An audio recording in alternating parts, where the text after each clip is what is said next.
Pests don't wait, and neither should you. At Olson's Pest Technicians, we've been protecting homes and businesses for over 55 years. From bats walls, ants in the kitchen, termites underground, even swarms of mosquitoes. We've seen it all, and we handle it all. With expert technicians, ethical treatments, and service across South Dakota, Nebraska, and Iowa, you can count on Olson's to get the job done right. Contact us today at Olson's Pest Technicians. Family-owned, community-trusted.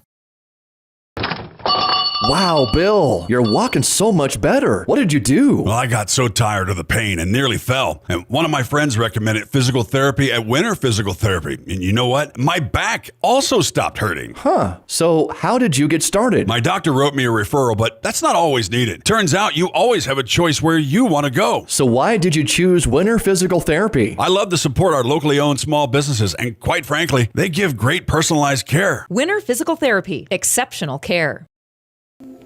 What if the market shifts? What if the margins on your farm keep getting tighter? Simplot Grower Solutions is here to help. Simplot Crop Advisors know South Dakota corn, soybean, wheat, and other crops like you do because they live and work here. So, even if the market shifts or the margins keep getting tighter, you'll have the insight and support to keep moving forward. Simplot Grower Solutions. The Corner Station Convenience Store and the Crossing Pub are both conveniently located on Pleasant Drive in Pierre, South Dakota. At the Corner Station, grab your favorite hot and cold beverages and snacks while filling your vehicle up with Cenex brand gasoline. The Corner Station also features a super tunnel car wash to keep your vehicle sparkling clean. At the Crossing, grab a cold beverage and check out their selection of appetizers while watching the Stanley County Buffaloes and Pierre Governors live on their big screen televisions. Best of luck to all area students from the Corner Station and the Crossing.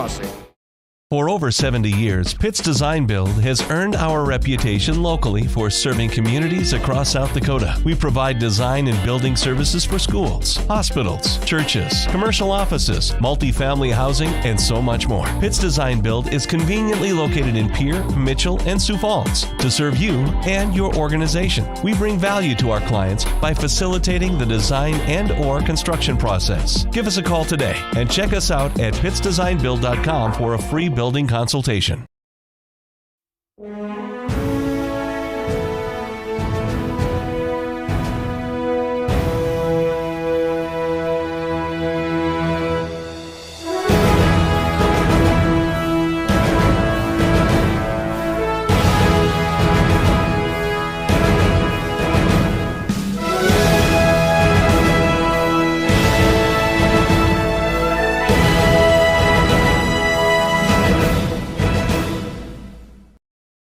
DRG Media Group Sports is the official voice of the Pierre Governors. Our hash mark over the middle and wide open at the 30-yard line. Carter shuffle by and touchdown. Here's Olson, plenty of time, 3 seconds, gets to shoot, and it's good for 3. From football, volleyball, and soccer to basketball, wrestling, and softball, follow the Pierre Governors on the official voice of the Govs, River 92.7, and also on the River 92.7 page of the DRG News smartphone app and drgnews.com. Welcome to Bowie Foods at Al's Oasis Plaza. My great-grandfather, Gus Bowie, opened the first store in 1905. I'm R.F. Bowie, the president of Bowie Foods. We aren't your typical store. You'll find everything you need for your family. You'll save money, and I promise you're going to enjoy your grocery shopping experience. We carry a lot of locally produced products and some things you just aren't going to find anywhere else. South Dakota-owned, family-owned, Bowie Foods.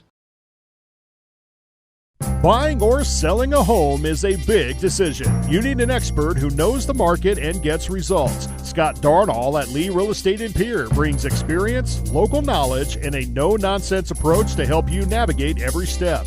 Whether you're looking for the perfect home or the best offer, Scott is committed to making the process smooth and stress-free. Ready to make your next move? Call Scott Darnall at 605-220-2676. Lee Real Estate, Meredith Lee, broker, owner. Dakota Pro Air is a locally family-owned business that has been taking care of farmers' aerial needs since 2020. With locations in Letcher and Miller, Dakota Pro Air is able to provide service to a large area. Ground conditions too wet or just don't want those sprayer tracks in your field? Give Dakota Pro Air a call for all your chemical and fertilizer application needs at 605-248-2314. Under the lights, it takes a team to get the win, and it takes a team that shows up ready to win every day. Pierre and Harold is hiring production technicians and maintenance mechanics. If you're the kind of person who shows up, works hard, and has your teammates back, you'll fit right in. They offer gas reimbursement, an attendance bonus, and great Pierre benefits. Join the team. Play to win at work too. Apply today at purist.com/careers. At Iverson Auto, our legacy is your trust. Whether you're in Mitchell or in Huron, we embody the values that have defined us for generations. We have been your partner on the road since 1948. We bring decades of expertise to ensure your journey begins with confidence. Our goal is to turn your visit into a memorable experience, leaving you with a smile and peace of mind. Iverson Auto of Mitchell and Huron are here to make your car buying experience smooth and enjoyable every step of the way. Visit us online at iversonauto.com.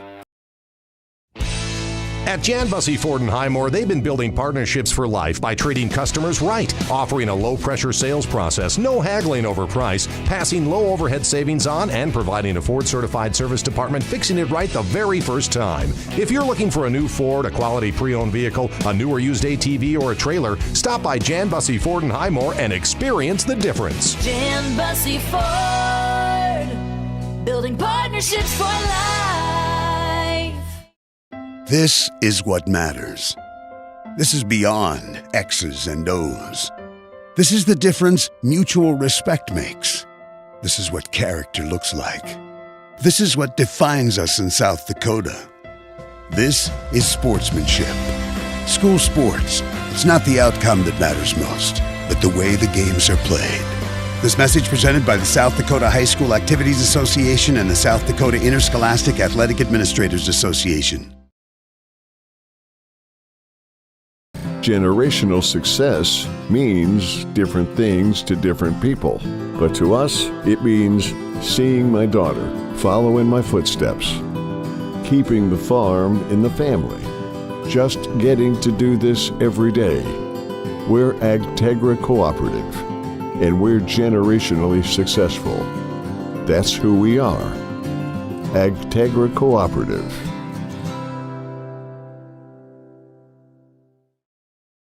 Hey, Joseph. Welcome back to the River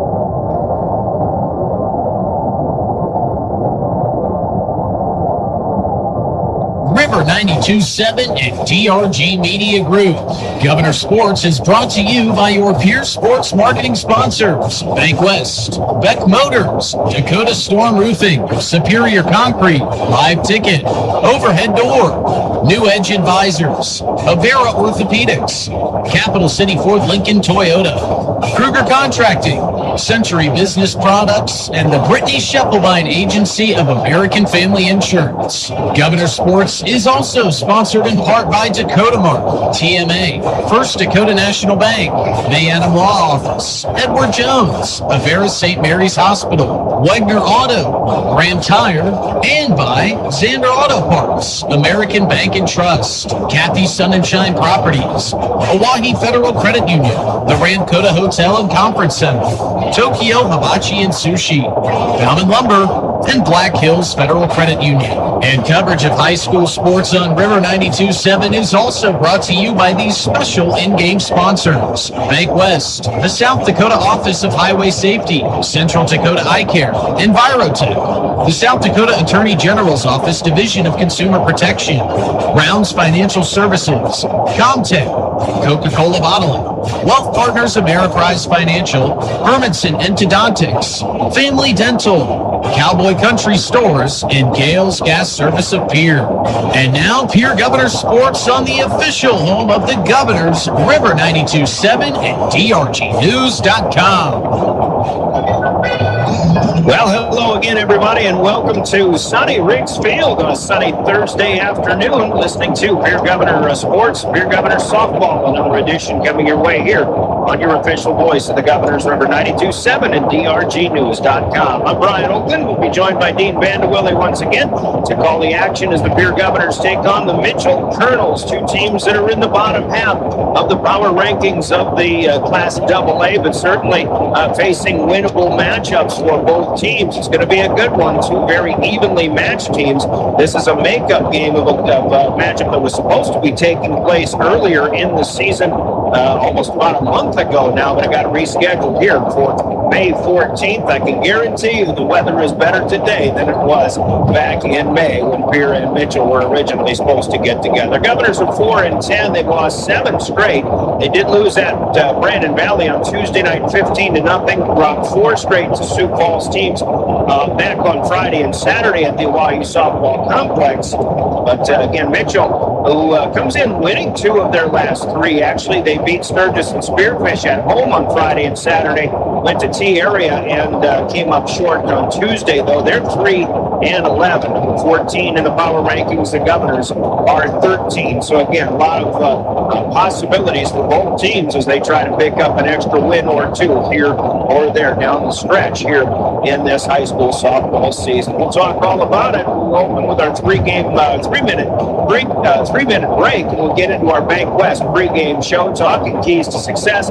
Take a look at the state of softball as we come into the weekend, and talk to your Governor softball with the schedule and more of what's left here in the Governor's season, and of course starting lineups and more. Along with William Wilson and Cortana Mancuso in studio, will keep us up and running. Brian Benning and John Stewart are live streaming with the help of Live Ticket. You can watch this game at drgnews.com, the River 92.7 page. Watch it on your smartphone app at DRG News. Watch it at GoGovs.live. Watch it however you can, but listen to it as well at drgnews.com, with River 92.7 and with Live Ticket. We're back in 3 minutes for our Bank West pregame show as you listen to Beer Governor Softball.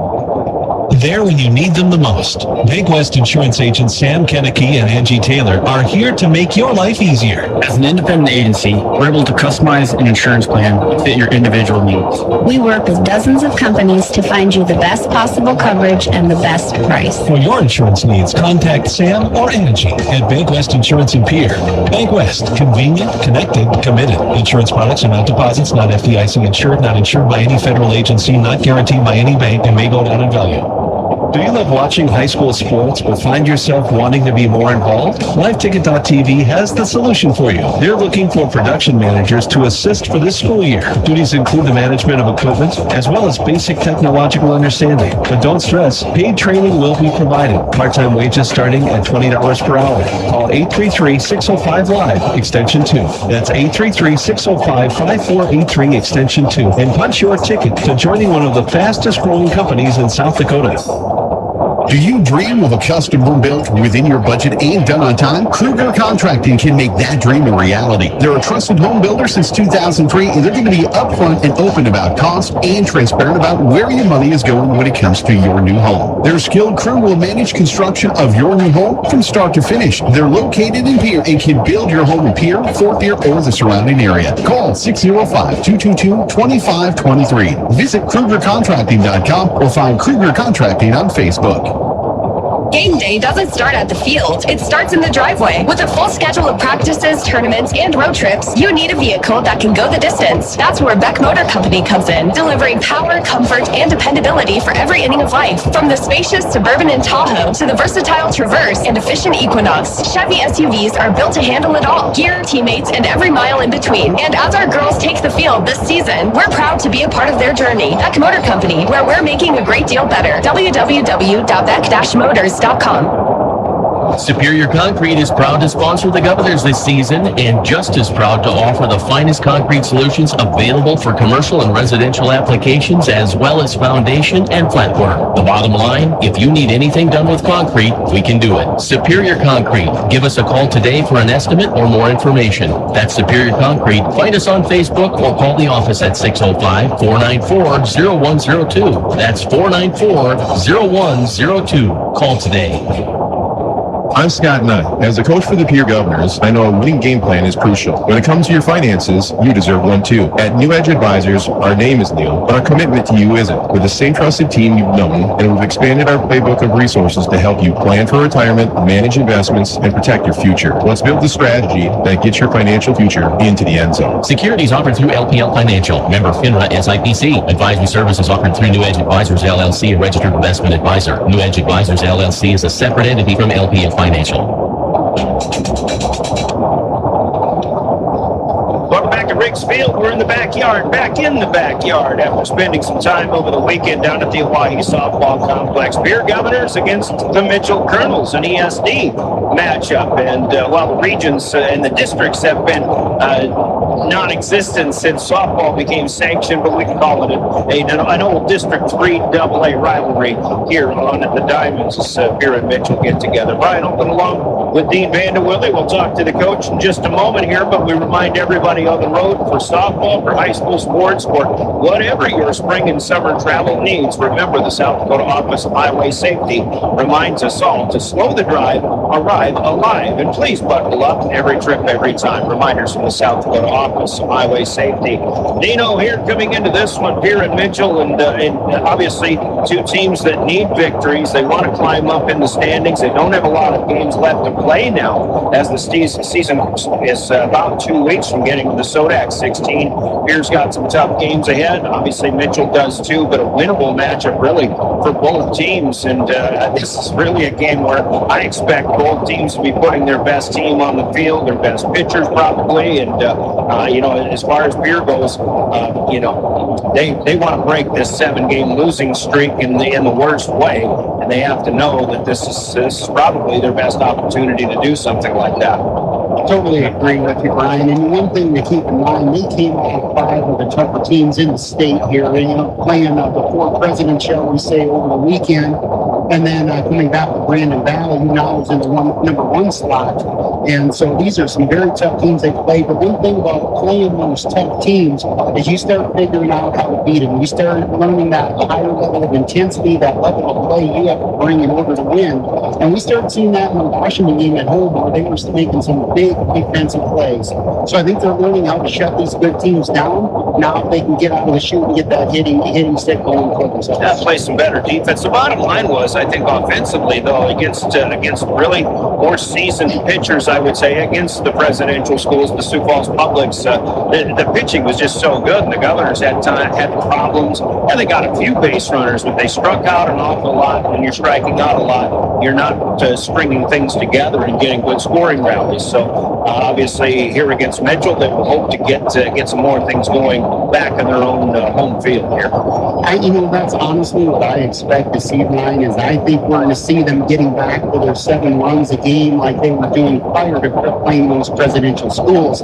I think if they can get off getting those spots pitching, getting out of an inning early, you're going to see some momentum come. I mean, that was some tough competition they played, so now hopefully they're looking to rebound and exert the little game they received onto the team they're about to play. Mitchell's already seen most of those teams earlier in the season, so they kind of taken their lumps. And as for this Kernel team, if you saw what went on over the weekend, they had good wins over Spearfish as expected. I was a little surprised they beat Sturgis. Sturgis has been a little bit more of a team capable of putting wins together over the last couple of years, but a 6-4 win for the Kernels in that game. They beat Spearfish 11-1. They did lose to T-Area a couple of days ago, 8-1, I believe is what it was. But this is a team that's obviously, just like Pierre, coming along, and I think we've got a lot of similarities that we'll see here on the field today.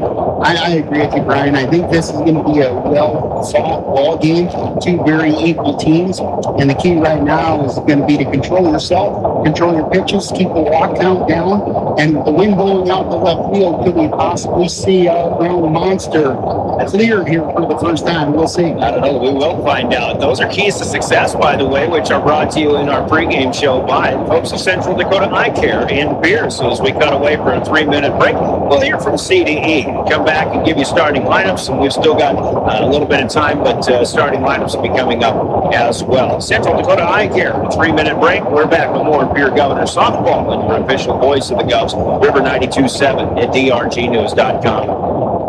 Regular comprehensive eye exams yearly are the key to finding eye problems before symptoms appear. Hi, this is Dr. Mike Burke.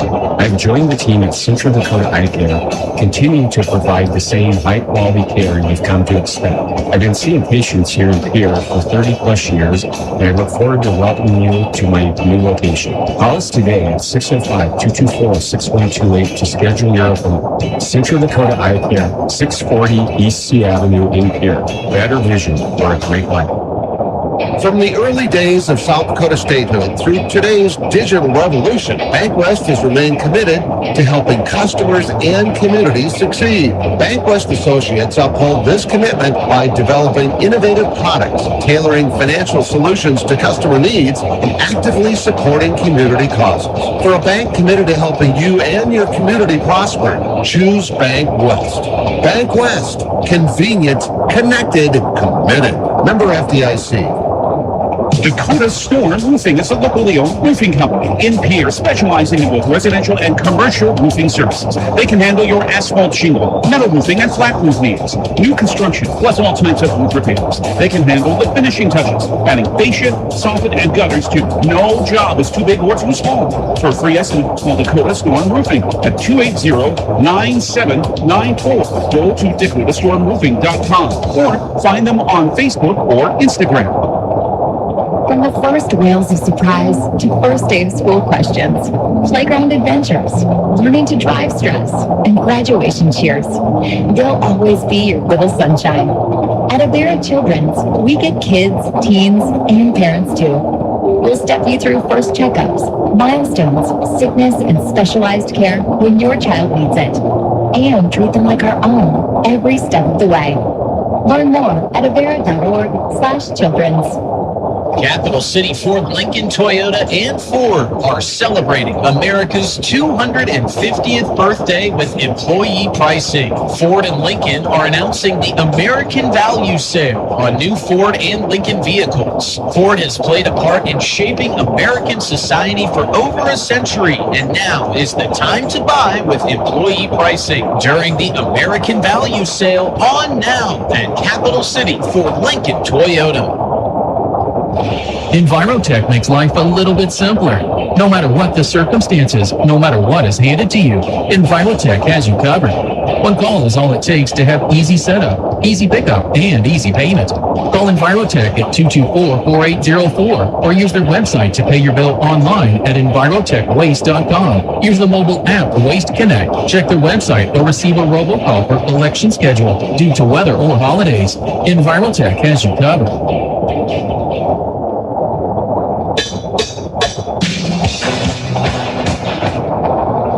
Coming back here on River 92.7 as we get set for high school softball coverage. We just heard from Enviro, and they give us our starting lineups in each of our River 92.7 and Pierre Governor broadcasts. Let's take a look at the lineup, starting with the visiting Mitchell Kernels, coming in 3-11, but winners of 2 of their last 3. Number 14 in the power rankings. They will lead off with their left fielder, Kinsley Urges. The center fielder, Emma Haig, will bat second. Valerie Miedema is a second baseman batting third. They'll have a designated player batting fourth in the cleanup spot. That'll be Iris Ackman. Brooklyn Schlimgen will play third and bat fifth. Riley Jennings is in the circle, and she'll pitch and bat sixth for the Kernels. Malia Reitzel, a shortstop, bats seventh. Delaney Link, a first baseman, bats eighth. Addison Cushard Feddersen will catch and bat ninth.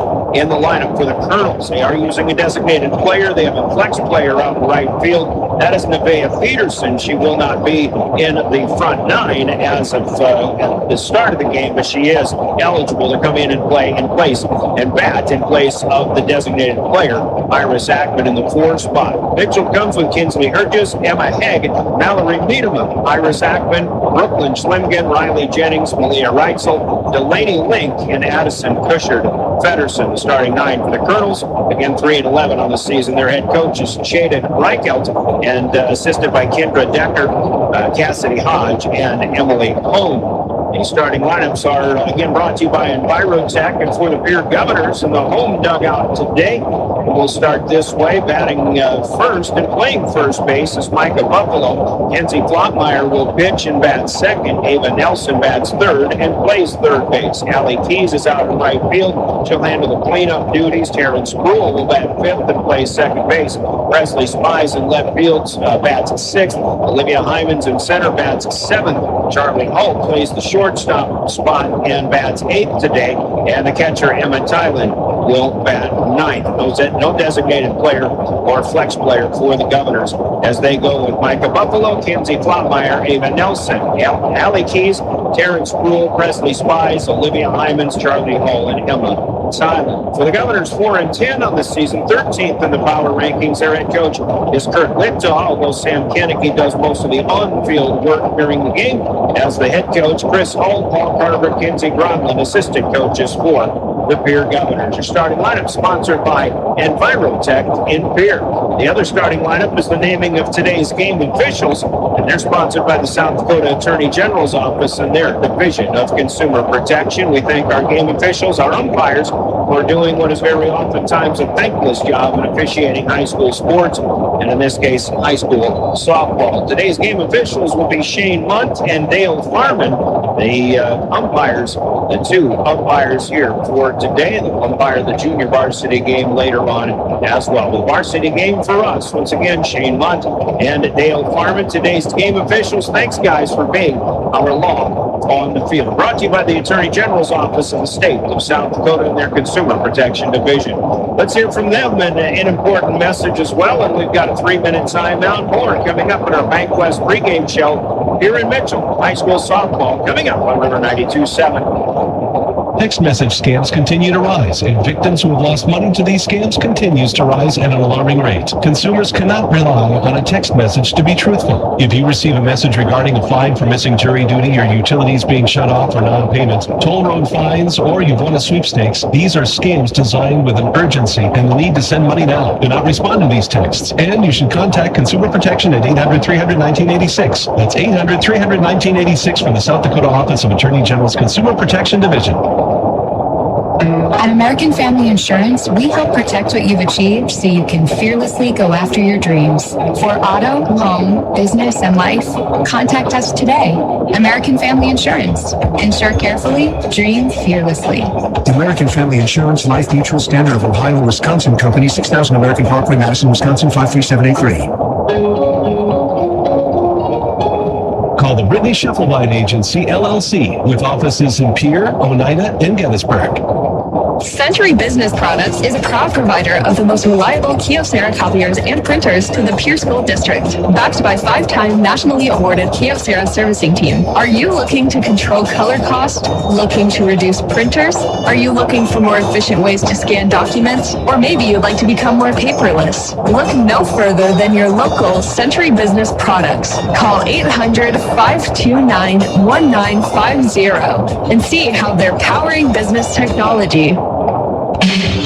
Chances are you're overlooking a big energy thief in your home or commercial building. The garage doors. But Overhead Door Company of Pierre can help stop that energy waste with a full range of insulated, weather-tight garage doors. Their residential garage doors give you insulated performance at an uninsulated price. And their Thermocore insulated steel doors give commercial buildings the energy efficiency they demand today. Find out more. Call Overhead Door Company of Pierre at 1-800-649-9905 and put a stop to the garage door energy thief. Game day doesn't start at the field. It starts in the driveway. With a full schedule of practices, tournaments, and road trips, you need a vehicle that can go the distance. That's where Beck Motor Company comes in, delivering power, comfort, and dependability for every inning of life. From the spacious Suburban and Tahoe to the versatile Traverse and efficient Equinox, Chevy SUVs are built to handle it all. Gear, teammates, and every mile in between. And as our girls take the field this season, we're proud to be a part of their journey. Beck Motor Company, where we're making a great deal better. www.beck-motors.com.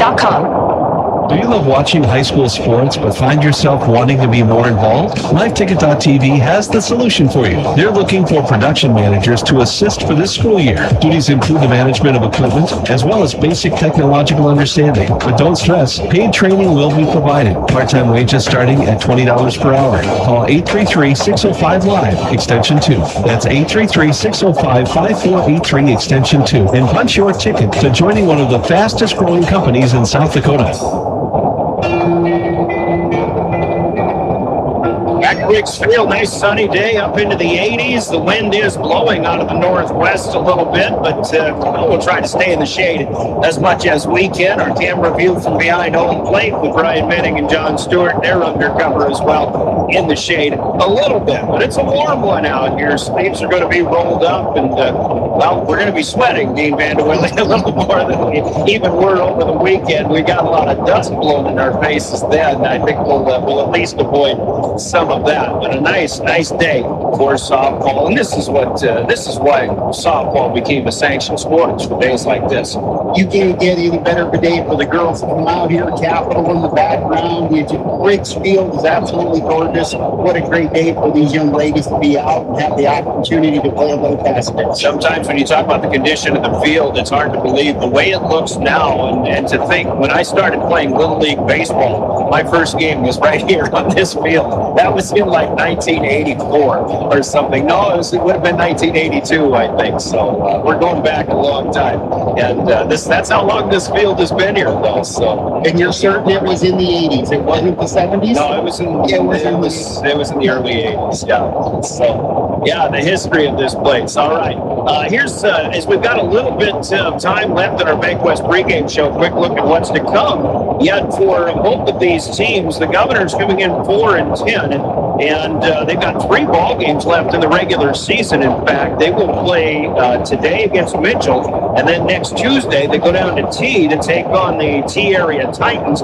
They did already play T area in the Sioux Falls Sherman Park event in early the first weekend of May. T area won that game in 8 innings, 7-5. So it's a good matchup there for the Cubs against a team that is 4-9 right now. But T area has the one up on Pierre so far. And then a tough way to finish 1 week from today. The home finale and the regular season finale for the Cubs when they host the second power-rated Harrisburg Tigers. We will have that game for you here on River 92.7. And unless we go cover the Sodak 16 for the Cubs on the road, that will be our final coverage of Pierce softball. That's still up in the air as to what we would do for the postseason. We shall see.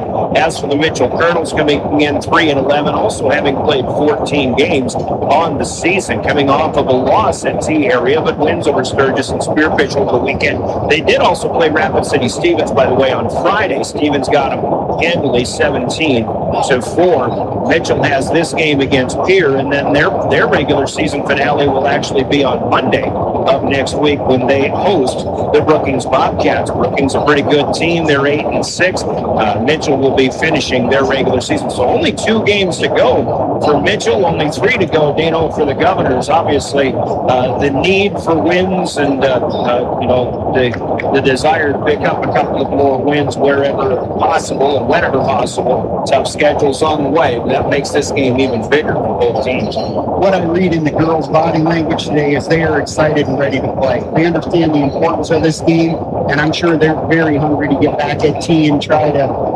turn the tides on that extra inning loss that really they played very well and easily could have a W there. Yep, absolutely. Governors going to have to get their hitting shoes on, though, getting back at it. They were shut out at Brandon Valley 15-0. Scored minimal runs against those 4 Sioux Falls schools over the weekend as well. If you're watching the River 92.7's page of drgnews.com or on your smartphone app, we appreciate you. You'll see Mitchell having just getting announced on the field. They are going to be in white jerseys, white pants, with the black and gold trim as well. Black lettering and numbering with gold trim. They will be in the third base dugout. The Governors in the first base dugout as the home team. They will get announced here. Governors in their green jerseys, white pants, white socks.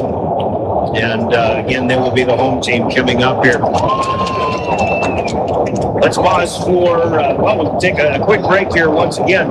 And the first pitch will be coming up. By the way, we advise fans to keep listening for highlight plays and the right on the money type highlight plays that are brought to you in our Governor broadcast by Rounds Financial Services in Pierre, where your money works for you and you'll be right on the money with Rounds Financial Services in Pierre. Hosea 12 member SIPC. Hopefully some highlight plays coming in our coverage here today. Pierre and Mitchell coming up, a 3-minute timeout. Your first pitch from Comtech will be next. You're listening to Pierre Governor Softball on River 92.7 and DRGnews.com. From the first wails of surprise to first day of school questions, playground adventures, learning to drive stress, and graduation cheers, they'll always be your little sunshine. At Avera Children's, we get kids, teens, and parents too. We'll step you through first checkups, milestones, sickness, and specialized care when your child needs it, and treat them like our own every step of the way. Learn more at avera.org/children's. Chances are you're overlooking a big energy thief in your home or commercial building. The garage doors. But Overhead Door Company of Pierre can help stop that energy waste with a full range of insulated, weather-tight garage doors. Their residential garage doors give you insulated performance at an uninsulated price. And their Thermocore insulated steel doors give commercial buildings the energy efficiency they demand today. Find out more. Call Overhead Door Company of Pierre at 1-800-649-9905 and put a stop to the garage door energy thief.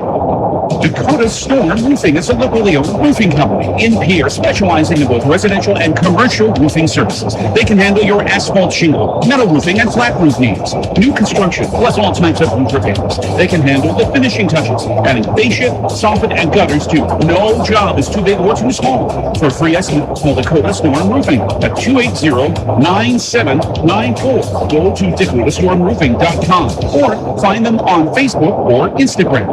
Century Business Products is a proud provider of the most reliable Kyocera copiers and printers to the Pierre School District. Backed by 5-time nationally awarded Kyocera servicing team. Are you looking to control color cost? Looking to reduce printers? Are you looking for more efficient ways to scan documents? Or maybe you'd like to become more paperless? Look no further than your local Century Business Products. Call 800-529-1950 and see how they're powering business technology. Capital City Ford, Lincoln, Toyota, and Ford are celebrating America's 250th birthday with employee pricing. Ford and Lincoln are announcing the American Value Sale on new Ford and Lincoln vehicles. Ford has played a part in shaping American society for over a century, and now is the time to buy with employee pricing during the American Value Sale on now at Capital City Ford, Lincoln, Toyota. Comtech has your technology solutions. Check out their showroom located right off the truck route on Irwin Street. Come in and see what you've been missing. A large selection of TVs, sound systems, and smart speakers, PCs, desktops, and tablets, home and business security and telecommunication systems. Comtech is your all-in-one solution for any technology needs. Wishing all athletes the best of luck in today's competition. Comtech. Come see what you've been missing.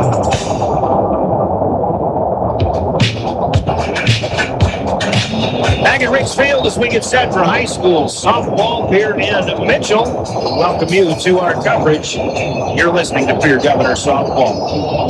Today on the Office of Highway Safety, River 92.7, KGFX FM, and K296FI Pierre. Stay alive. Don't text and drive. As the Governor's in the field and Kenzie Flatmeyer has finished her warm-up tosses, ready to go. Brian Oakland with Dean Vanderwille here on the call. And again, live streaming. You can watch this game as well as hear it at drgnews.com and our River 92.7 page. The opening pitch is brought to you by Comtech, Communication and Electronics Sales and Service, dealer in the lower truck bypass in Pierre. The southpaw, Flatmeyer, rocks back, ready to go against the leadoff hitter for the Mitchell Kernels, Kinsley Burgess, a senior left fielder. The first offering is low and away. All on the start here. Flatmeyer, who's been doing a good job in hitting spots. She hits her spot here, but a grounder to the right side, picked up by Terrence Brule and delivered on to Micah Buffalo at first base. The first out is recorded opening batter of the game for the Kernels. Set the Governor defense momentarily. The second batter is a left-hander, a senior center fielder. This is Emma Haig. It looks like as a lefty can do any number of things. She will start to run up on the pitch, but she lets it go, gets a good look at strike one in for Kenzie Flopmeyer. Flopmeyer pitching and Emma Tylen catching in the battery. Micah Buffalo playing first base, Taryn Spruill at second, Charlie Hull is the shortstop, and Ava Nelson third. The third base spot today held down. Nice changeup, but it stays inside for Flopmeyer. Around the outfield, left to right, Presley Spies, Olivia Hyvens, and Allie Keys for the Governors. The 1-1 up and tight, and now 2-1 here for the Govs. Haig looks to be a speedy batter. She's doing actually a slap approach here that if she can get it drive, it looks like she's looking to push this to left. One of those runners, we better be quick in fielding this and getting it in. And Flopmeyer continues to miss inside here in the second batter of the game. Missed her first pitch on this side of the plate, even though it was an outside pitch to the right-handed batter. Next one was beaten the second, but Governors made the play. Now 3-1, and Shane Mott says strike down the middle as Haig laid off. They had a hitter's pitch there, but she didn't offer at it. Now it's a payoff coming up, full count. Flopmeyer to Haig, fouled back as Haig was still running up in the batter's box a bit. You see a lot of quick left-handers do that, but you said Dean Van Willie over the weekend. We're not seeing that quite as much as we used to here, at least not in the last few years of softball. Arguably the first slap approach we've seen in 5 games as Haig follows off the second pitch here.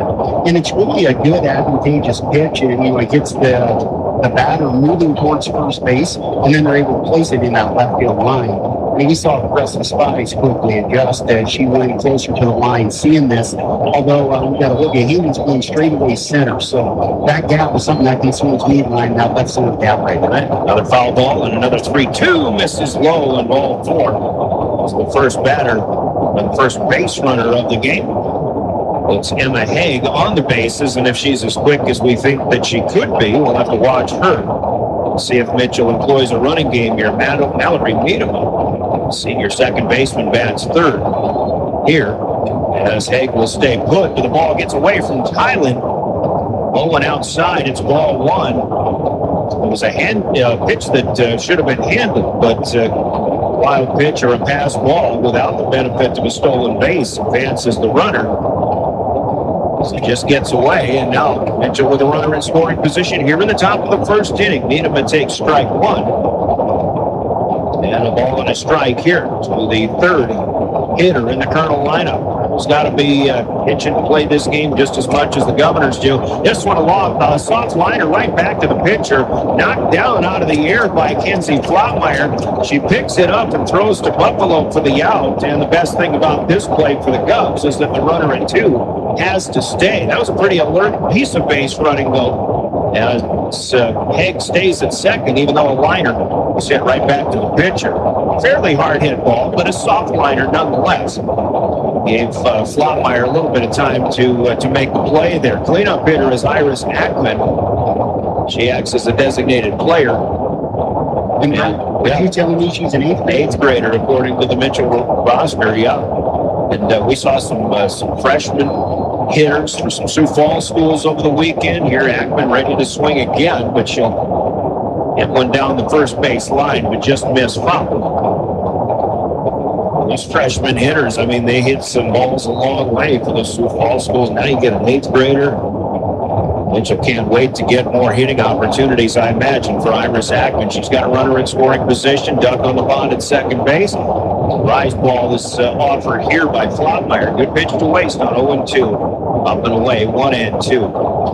She's been late. Her 2 foul balls and saw her outfield completely shift, giving up the left field line and squeezing the right field line. So they've adjusted well on what they're seeing out of that. Allie Keys over to the right side, change up, but that slips out of the hand of Flopmeyer, and that'll roll. 2-hopper covered up by Tyler. Just a harmless ball for a pitch. 2 balls and 2 strikes, 2 out. 1 runner on at second is Emma Haig. This is the 4th batter of the inning. Swing and a miss, strike 3. Governors will throw down. They don't need that. That's the 3rd out of the inning. And no runs, no hits, no errors. One left on at the end of a half an inning. Mitchell, no score. The Governors coming to bat. We'll be back in 1 minute as you listen to Pierre Governor Softball. River 92.7 and DRGnews.com. Wagner Auto Company, South Dakota's oldest auto dealer in Pierre, is your Which one, chum? I can't find a way to get my whole group to one spot without taking all these cars. You haven't heard of Denwall Transportation? They have luxury seating buses with air conditioning, outlets to charge your phone, and other must-haves for traveling. Whoa, no way! Yeah, you should check them out. Where can I find them? You can follow them on Facebook or denwalltransportation.com, or hey, let's give them a call at 605-532-3836. Denwall Transportation, let us do the driving. If new home construction or a major renovation project is on the top of your list for 2026, then let's kickstart your plans with an interest rate as low as 3.99%. A construction loan at Dakota Land Federal Credit Union is tough to beat and definitely something you can build on. Visit DakotaLandFCU.com for details or stop by a friendly and convenient branch location today. Dakota Land, federally insured by NCUA. Welcome back to the Owyhee Federal Credit Union Press Box. Softball under the sunshine here at Riggs Field. Out in the backyard. Big day for Riggs High School athletics and extracurriculars. They had a groundbreaking ceremony about 3:30 this afternoon to break ground for a new theater addition. And also, there's an expected and anticipated addition to the Pierre wrestling rooms. Great things happening. It's another thing that's expanded quite a bit, and since my early days, Riggs High School will continue to get bigger and bigger. So great things, and again, Brian Mosier, I know, athletic director, very excited about some of these things. And, they're going to try to do a little bit of a fundraising effort on June 30th.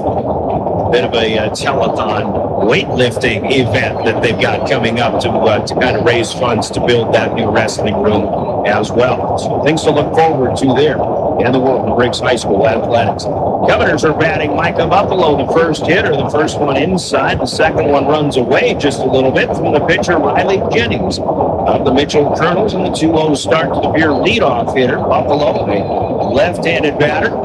This one led her high, but ruled a strike. And it's 2 balls and 1 strike. Try to get something going early on here. Jennings rocking back. Buffalo waves a lower offering here, and it's 2 balls and 2 strikes. Nice little heel drop there to bring this to a 2-2 count, Brian. Mike has been good at fighting these off historically. Plummer fouled a lot of pitches off over the weekend, maybe trying to do this here. This pitch up a little high. Close to the first strike location, but 3 balls and 2 strikes. I think that one was just a titch higher. Now a swing and a miss and strike 3. So, whereas Dean, you saw the Mitchell hitters and Iris Ackman, the cleanup hitter, a little late on the pitches. I think so far, Buffalo a little bit late on some of these pitches, and Riley Jennings showing a little bit of speed in her repertoire. Not only speed, but 2 deal drops combined with 2 rise balls, moving the ball around in the zone. As we see a rise ball 1 high on Flotmeyer. You know, Ryan, what I see looking at that flag is I can really see left field, left center being a big part in this game as we go into it. If girls can get that up in the wind, I can really see that playing a big part to extra bases. Yeah, we haven't seen a home run ball yet this year, I don't believe. Strike at the knees on the outer half for Flotmeyer. Now she'll swing and foul 1 back. It's a ball and 2 strikes. Yeah, you're right. Jennings is mixing things around a little bit. Working well with her battery mate in Kushert Feddersen. He backstop 1 ball, 2 strikes, and that one's up a little bit high, a little bit of a crouch, and that one made Shade Hunt flinch behind the plate. Just missing on that one, Brian. I've been there. It's easy to flinch on some of these. That might have been a strike, but sometimes you just don't get the words spit out quite a bit, and you end up eating the swallowing your words. That one misses high. This is a 3-2 and a check swing, but a foul here to the on-deck batter. You need Brian a couple rise balls there, and I'm happy to see Flotty lay off those. That was the pitch that got an entire team against Washington, that killer rise ball at the end of a pitch count. 3-2, and she'll try to fight one off again. A little half-hearted swing, but a good job of getting that on ball. Still 3 balls and 2 strikes. Early on, impressed with the change in elevation of pitches, really mixing it up high to low. Jennings will deal and pay off, and this one's beat right back to her. 2-hopper fielded by Jennings onto the first baseman, Delaney Link. And 2 up, 2 down here in the first inning for the Governors in the home half. Ava Nelson, who's been a good hitter, having a good season. The sophomore for the Governors will stand in, playing third base and batting third. Ava's been actually leading the team as she takes strike 1 for hitting. And when you get to this deep into a season, you're no longer a sophomore. You're just all equal team players. And the strong teams, the weaker teams, Ava consistently is a tough hitter. Strike 1 on the first one. The second one rises up high and up out of the zone. If anybody can really use that wind, as you were saying, maybe get that left center field gap, this might be the girl, Ava Nelson. She tries to time it up here, but swings and misses, and Jennings making the Governors miss quite a bit so far here in the bottom of the first inning. Really makes your heel drops and rises. Yeah, and that one close, but it stays away as the right side of the infield is ready to go in and do some hitting, but 2 balls and 2 strikes. And another one coming here from Jennings to Nelson, swing and a miss. She gets her strikeout after all. 2 of those in the first inning. Govs go quietly. No hits, no errors, no runs. Well, in fact, a 3 up, 3 down inning. And after 1 complete in the Gales Gas Service scoreboard, no score. Mitchell and Pierre, the Kernels, to bat.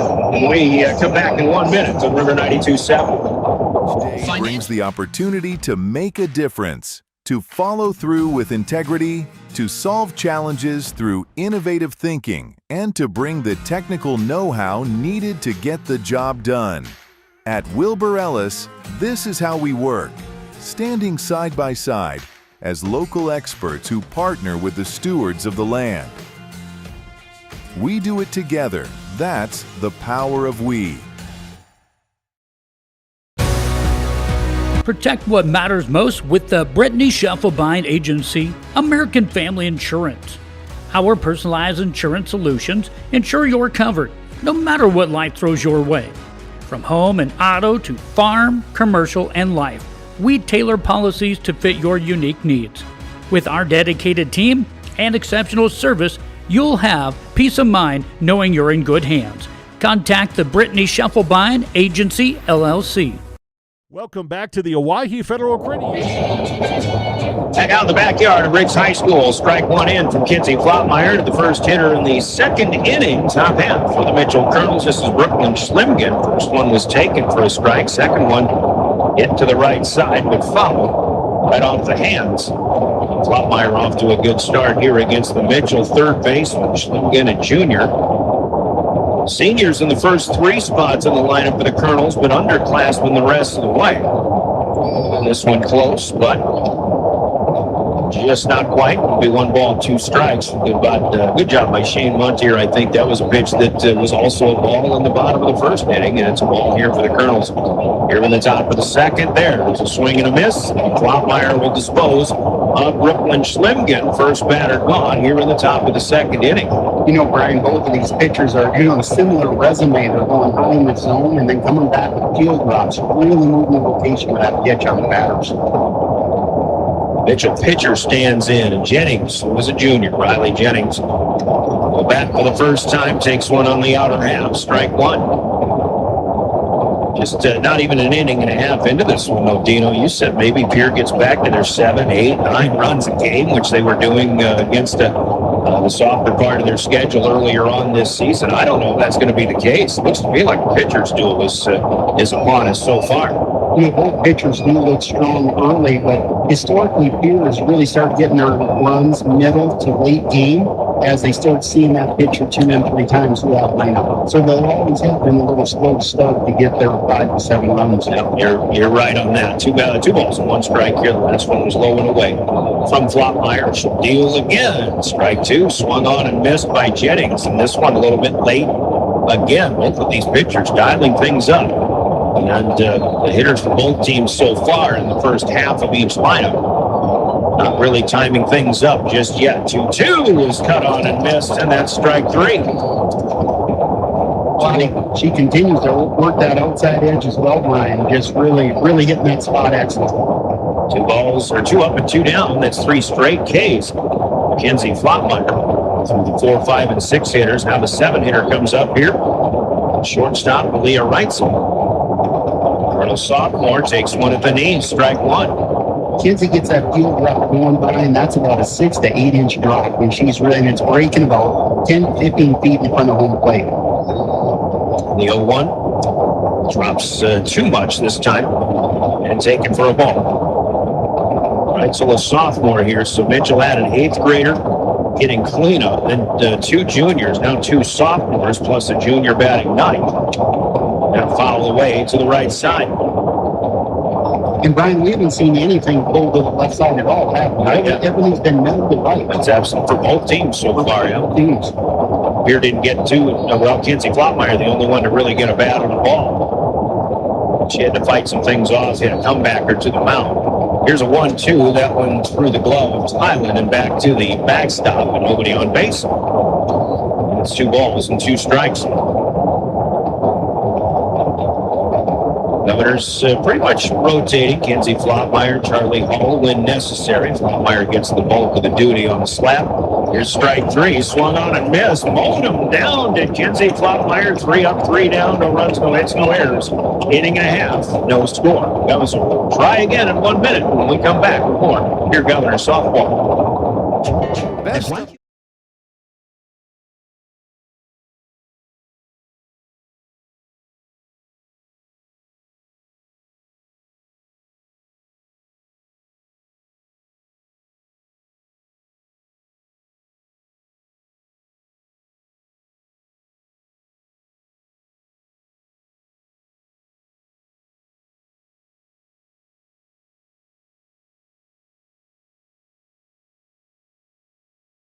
Stay in a beautiful Black Hills vacation home, the Summit on Dancing Sky near Leeds, South Dakota in the popular Powder House Pass development. It's a modern rustic design with over 5,000 square feet, 6 bedrooms and 5 baths for you to enjoy. You'll get gorgeous views of the Terry Peak Mountain Range. There's a community pool to enjoy, and you're close to all the attractions like Deadwood, Sturgis, Spearfish, and a whole lot more. The Summit on Dancing Sky. Visit them at DancingSky.com. Welcome back to the Owyhee Federal Credit Union Press Box. Back at Ricks Field, here comes the bat in the bottom of the 2nd inning. They'll have their 4, 5, and 6 hitters coming up, beginning with Allie Keys, the junior right fielder.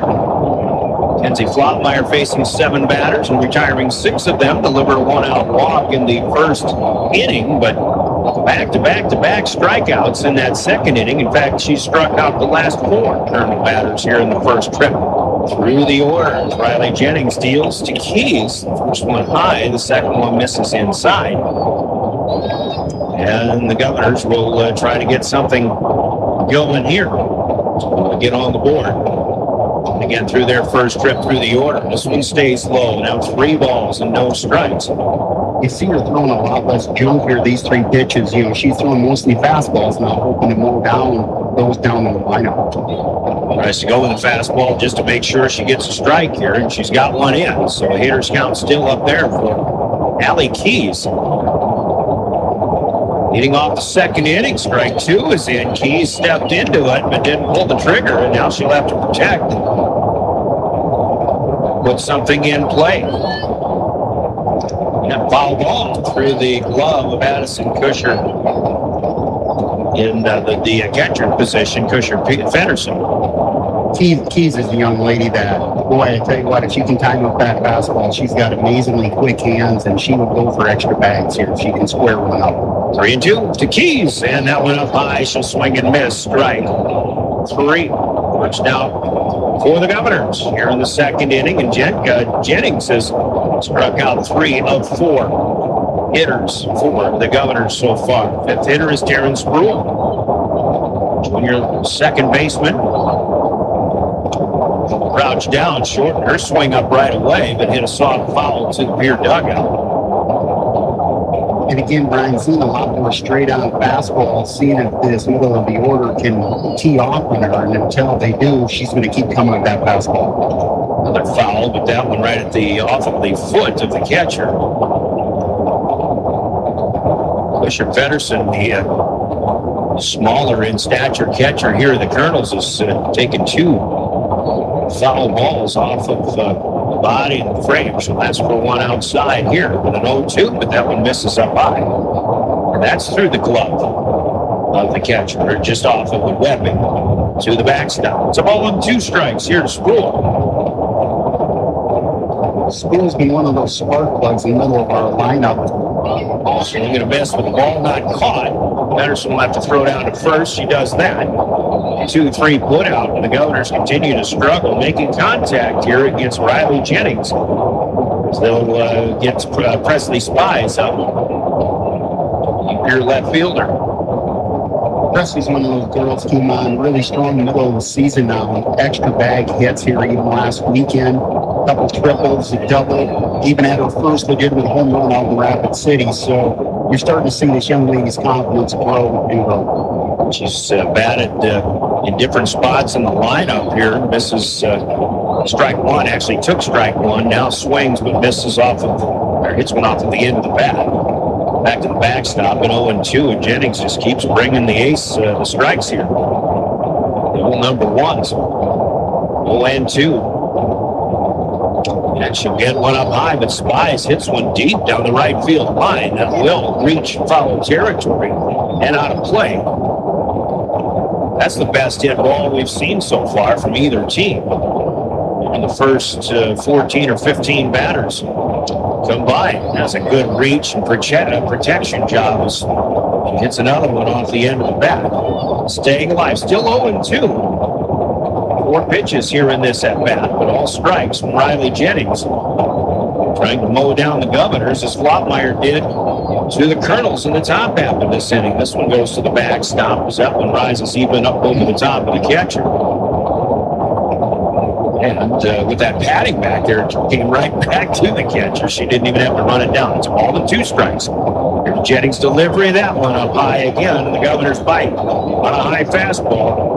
3 up, 3 down, and all strikeouts, 5 out of 6 for Jennings. And we've got no score on the Gales Gas Service scoreboard.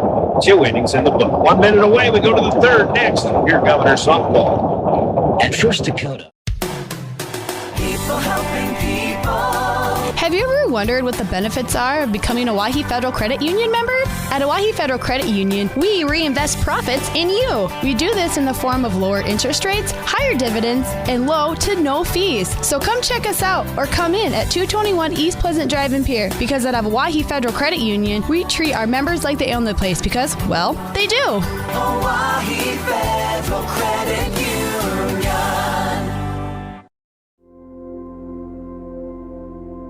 Agriculture is like no other business, which makes Farm Credit Services of America like no other lender.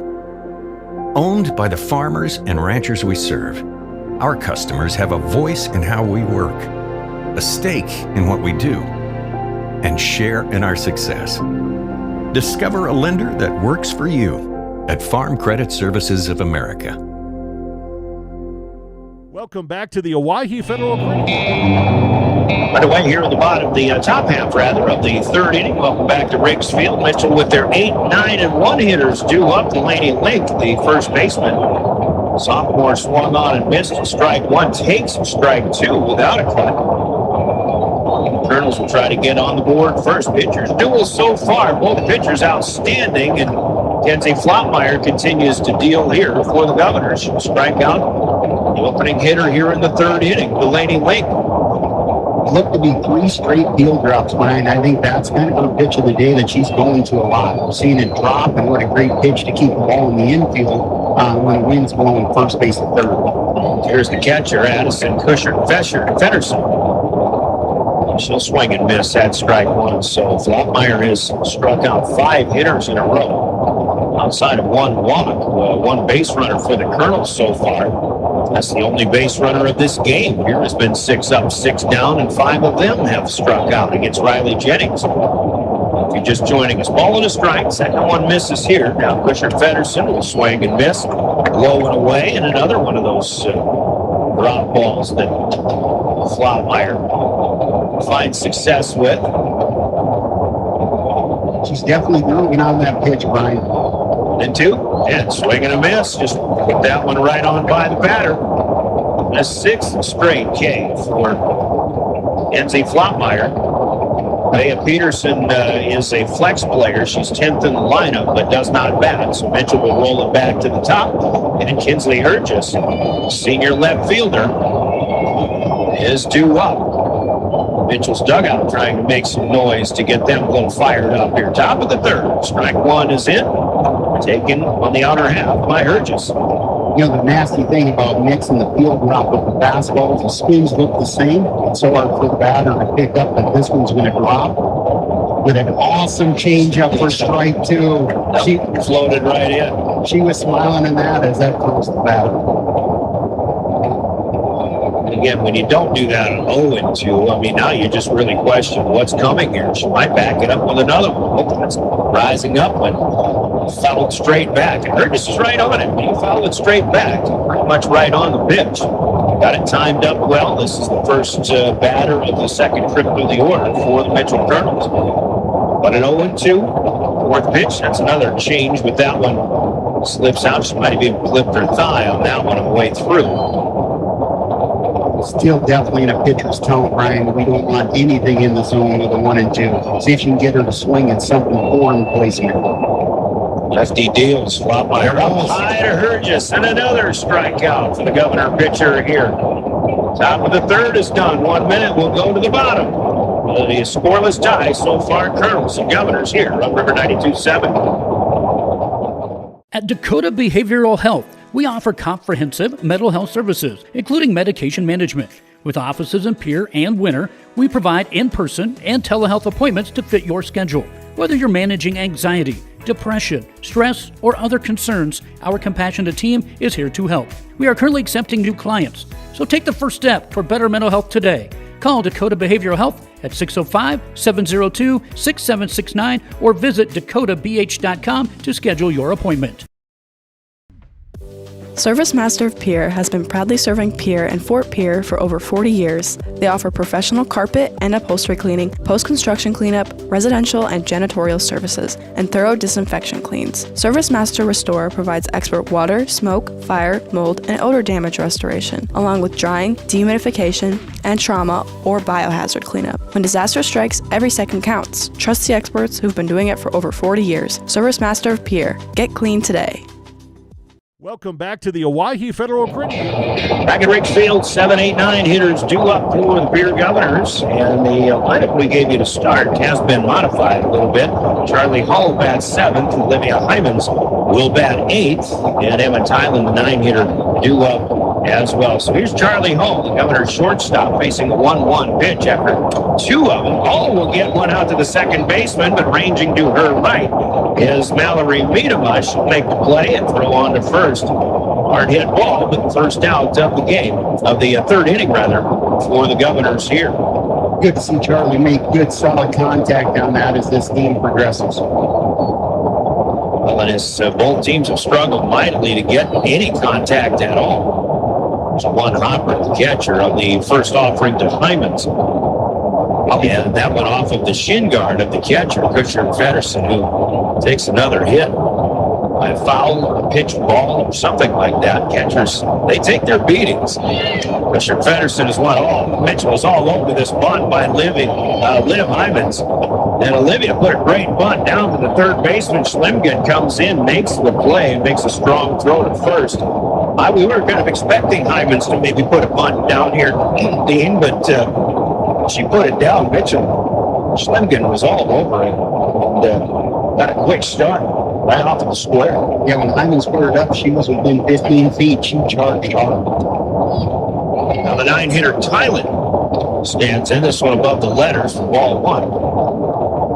But I know, Brian, I don't think you give up on that punt, because that is a ball that, as Emma takes ball one, that actually you get a ball thrown in the right field. That could be the difference in this low-scoring game. An individual like Hyman will run an error on a bunt into standing on third. Well, two just misses outside. Here's one off the hands and a foul to batters in the on-deck circle. And it's a ball, or 2 balls and 1 strike here. 2 out, bottom of the 3rd inning. Neither team generating much of any offense at all. Mitchell did have a walk. Runner advancing to second base. Here's a swing and a slow roller up the third base line. Tylen, see that one go foul. Schlimgen pounced on that one as well, but it was fielded in foul territory, only about 15 feet up the line. Another lightly hit ball here with contact. Now it's 2-2 to Tylen. And she'll hit one right back to the pitcher. Bob picked up, throw it on, and you got a perfect trip through the Governor lineup for Riley Jennings and the Mitchell Kernels. 3 innings complete. Go to the 4th, no score. Kernels and Governors back in another minute here on River 92.7. Futures aren't made by accident. They're dreamt, they're planned, they're discovered. At Northern State University, futures are the result of hard work and grit. NSU is an academic powerhouse with a spirit of exploration and genuine support, where professors know your name and push you to discover what you're truly capable of. But don't take our word for it. When you experience Northern, you'll see the difference here. The Best Western Ramkota Hotel in Rapid City supports all South Dakota student athletes and their families. They are conveniently located off Interstate 90, close to downtown and minutes from the beautiful Black Hills. The Ramkota offers sports and family-friendly rates. Guests can relax for free in the indoor water park. They have 36,000 square feet of banquet and meeting space, and the award-winning Minerva's Restaurant and Bar is located on site. Best Western Ramkota welcomes everyone to beautiful Rapid City, South Dakota. Welcome back to the Owyhee Federal Credit Union press box. We'll go to the 4th inning. Fast-moving game so far. Only 1 batter more than the minimum for Mitchell, and no batters over the minimum. The Governors have so far offensively gone 9 up and 9 down. No score yet. Mitchell will bat 2-3-4 in the top of the 4th inning. Welcome back. Ryan Oakland with Dean Vanderwilly, Emma Haig to lead off. Mallory Miedema and Iris Hackman due up for the Kernels. Emma Haig, the senior, the lefty. She's one of those slap hitters that'll move up in the box as the pitch is on the way, and she will square to one, but pull it back, and it's ball 1 to start the inning here. Both pitchers really keeping their pitch count low, obviously, so they're pretty fresh halfway through this ballgame. Haig again moving up. This one's inside, and it's the only left-handed batter that the left-hander Flopmeyer is facing against the Kernels. Sometimes that just gives you something a little bit different. Maybe your angles are different. Maybe your release point changes a little bit. Here's the 2-0 delivery, and that's a foul. Want to stay a bunt square. Back by Haig. And Flavia really works the left-handed batter edge of the plate, so this is something she's almost got to think of. She's trying to stay there, but doesn't want to hit the batter, because that makes it tough for that slapper who wants an outside pitch to go out third. There's a strike in as Haig lets that go. And Haig, I was just going to say, you can see how close her feet are to the plate, so she's pounding it already. Flopmeyer goes right at it, delivers strike 2. And you're right, Brian. She wants that pitch on that outside edge to push it down the third baseline. Flopme's not giving it to her. 2-2, here it comes as Haig moves up. That one stays high. 3 balls and 2 strikes. Haig is the only base runner in this game for either team. A 1-out walk in the 1st inning, advanced to second on a pass ball, but was stuck there. Here comes the payoff, and strike 3 on the inside corner. What a battle there, Brian. Full count, both. You tell a good hitter, good pitches. Did a good job of keeping that very fast runner off the base paths. And much to Haig's surprise, she's down on strikes. No hitter still going for both players, both pitchers, both teams. Mallory Miedema is next up. She sent a little liner back to the pitcher, knocked down by Flopmeyer, who threw on first. 4 and out back in the 1st inning. The only, one of only 2 players that has got contact in play for the Kernels. First two out of the zone, and here it's Amidoba. She herself made a nice defensive play off of a batted ball from Charlie Hall in the bottom half of the third inning. Strike in, 2-0 becomes 2-1. And it looks to me, Brian, like she's working that outside edge of the plate, trying to push the ball to Ellen Keys, a good fielder in right, and then the wind can work for our advantage as well. With a 2-1, and this is over the head of the first baseman. Dean Vandewille calls it again. A soft liner, but a base hit, the first hit of the game. Not only that, I was kind of hoping to see, or just wondering if Kenzie Flottmeyer might go 9 batters in a row and strike them all out. She struck out 8 in a row until that soft single here from Amidoba. So a 1-out single. And the cleanup hitter, Ackman, stands in for the Kernels. Good job of hitting, though, just as you said, for Mallory Amidoba, senior who has been here in the Mitchell squad for a while. This one hit a long way, right side. That has the distance, and it is, no, it's a one-hopper. I thought that one was going to be cleared, but it's an extra base hit. Now coming all the way home, Buffalo with the throw, and an out recorded at the plate on the base pass. The base runners just kept right on going. The Governors with a big extra base hit. I'm going to give Ackman a triple on this play. She was going to third all the way, kind of forcing Mallory Amidoba to go all the way home. And this is going to be, I think there was 2 cuts on that, a 9-4-3-2 putout. And Amidoba is out at the plate, keeping this game scoreless here in the 4th inning, but back-to-back hits now for the Kernels. And they still have Ackman at third. It's almost like Keys didn't get a good read on that ball. We thought it was out. I really did. Off the bat, I thought that ball was gone. And to our surprise, at one hop of the fence, Keys then has consistently made good relay throws, and that's what started that awesome relay. There's a hit to the right of Terrence Grohl. That will find its way out into center field. A third straight hit for Brooklyn Schlimgen, third straight for the Kernels. And the run they didn't score on the last play scores here as Ackman comes in from third place. Dino, I want to go back to that Ackman at bat, though. I watched her round second. She's rounding second, heading for third, even before Mallory Amidoba has rounded third. I feel like she almost forced. Here's a bunt. Flottmeyer to Buffalo. That's out number 3. Mitchell gets a run, but I almost feel like she forced the runner to go home, and maybe Mitchell could have had a second, third situation there. Maybe could have scored 2 in hindsight, but they will score 1 and take a 1-0 lead. Pierre will bat in the bottom of the 4th after a 30-second timeout, and that's the score of the Gales Gas Service. Need a boost? Want to start feeling better? Atlas Chiropractic in Winter now offers hyperbaric oxygen therapy. This state-of-the-art treatment increases tissue oxygen levels by over 1,200%, helping boost the body's natural healing processes by more than 70%. Hyperbaric oxygen therapy can help with sports injuries, nerve and brain injuries, including concussions, vascular and blood vessel issues, fibromyalgia, and other inflammatory conditions. This treatment is FDA approved and research proven. Visit Atlas Chiropractic in Winter, home to one of the few heart chambers in the state of South Dakota. Call today and start maximizing your healing.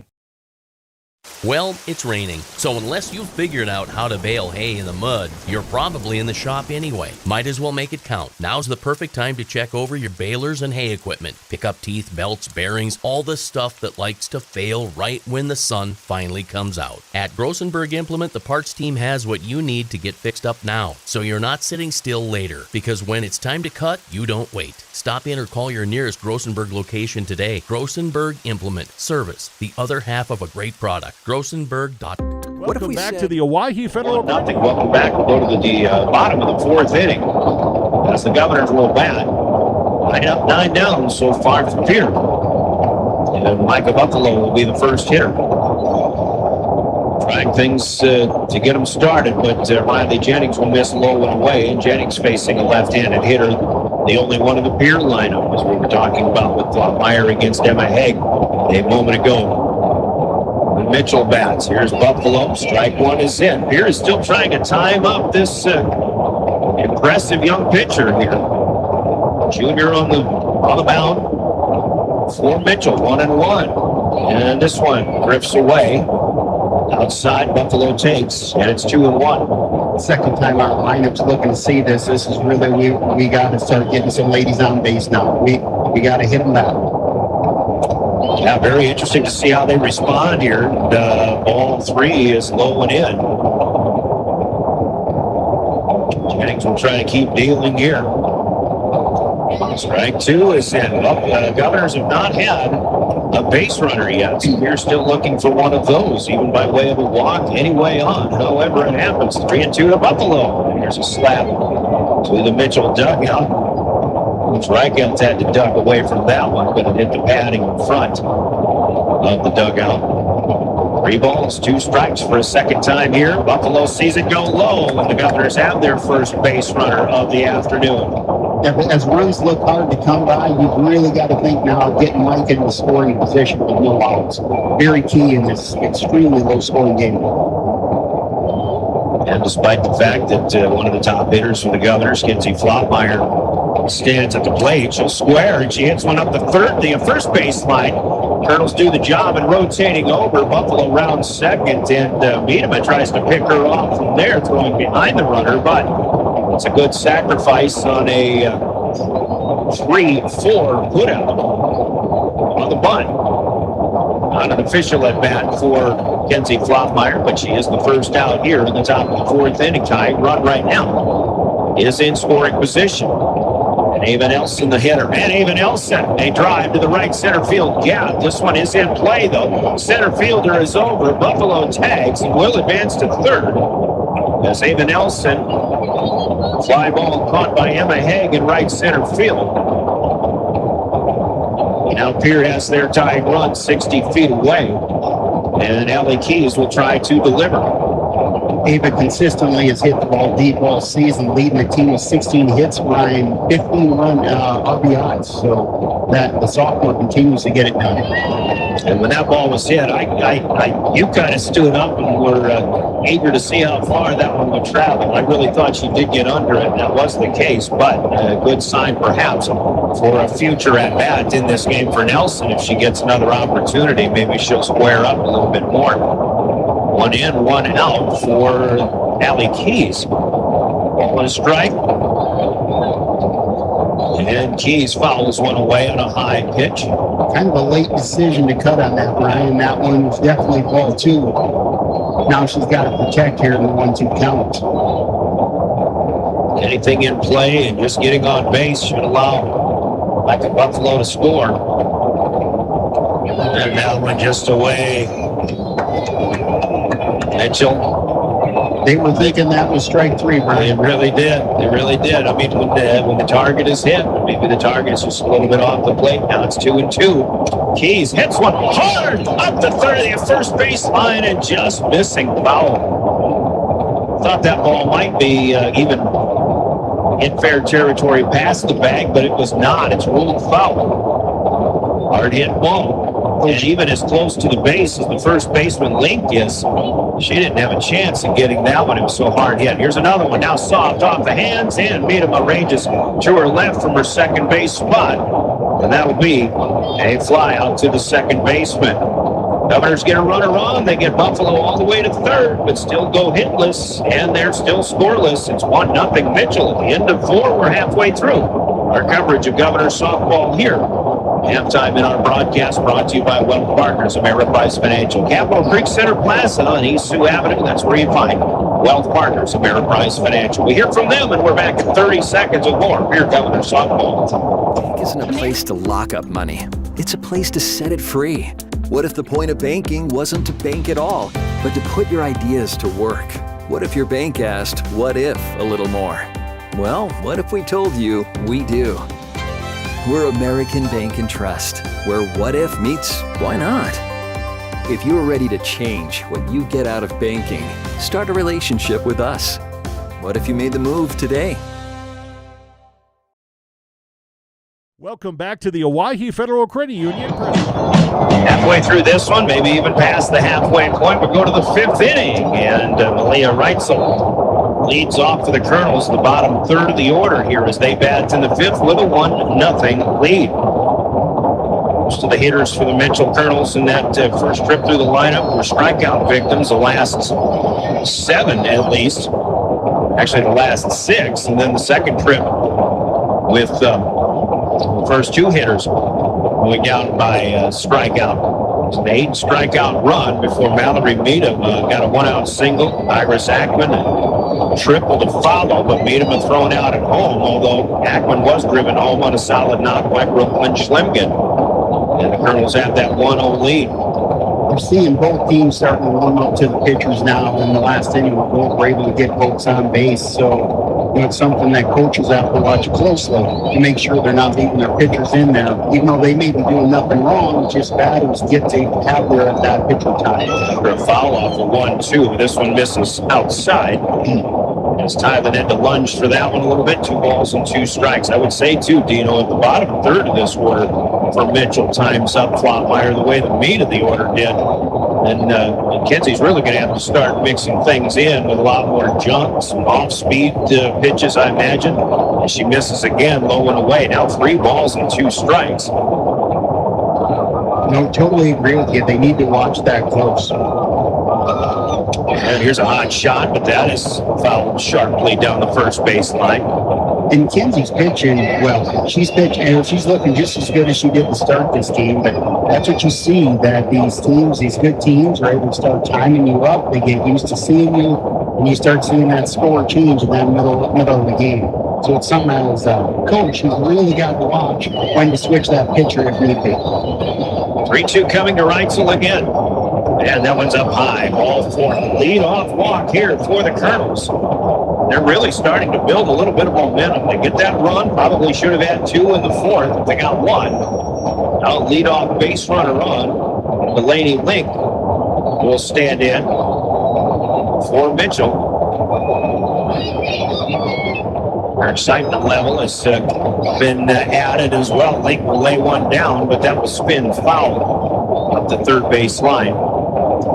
Totally expected in that situation, just like us last inning, runner on first, one situation, try to get that runner on second base. So she's in scoring position. Yeah, same thing if I'm Ava Nelson. I'd be right in. Oh, almost got a chance to catch one off the fly here, but that one ranges foul as well.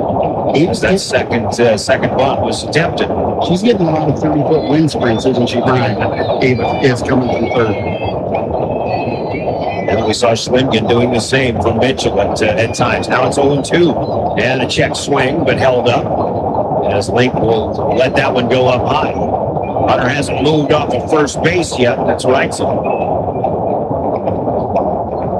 There are sophomores here. Reitzel on first. Link trying to move her around. This one in the dirt. Now it's Reitzel on the move, but as Tylen had to pick one with a backhand, didn't quite get enough on it, and a stolen base here from Mitchell will put Reitzel into scoring position as the count runs to 2 balls and 2 strikes from Kenzie Flopmeyer to Delaney Link. That one close, but off the edge, outside, and it'll be 3-2.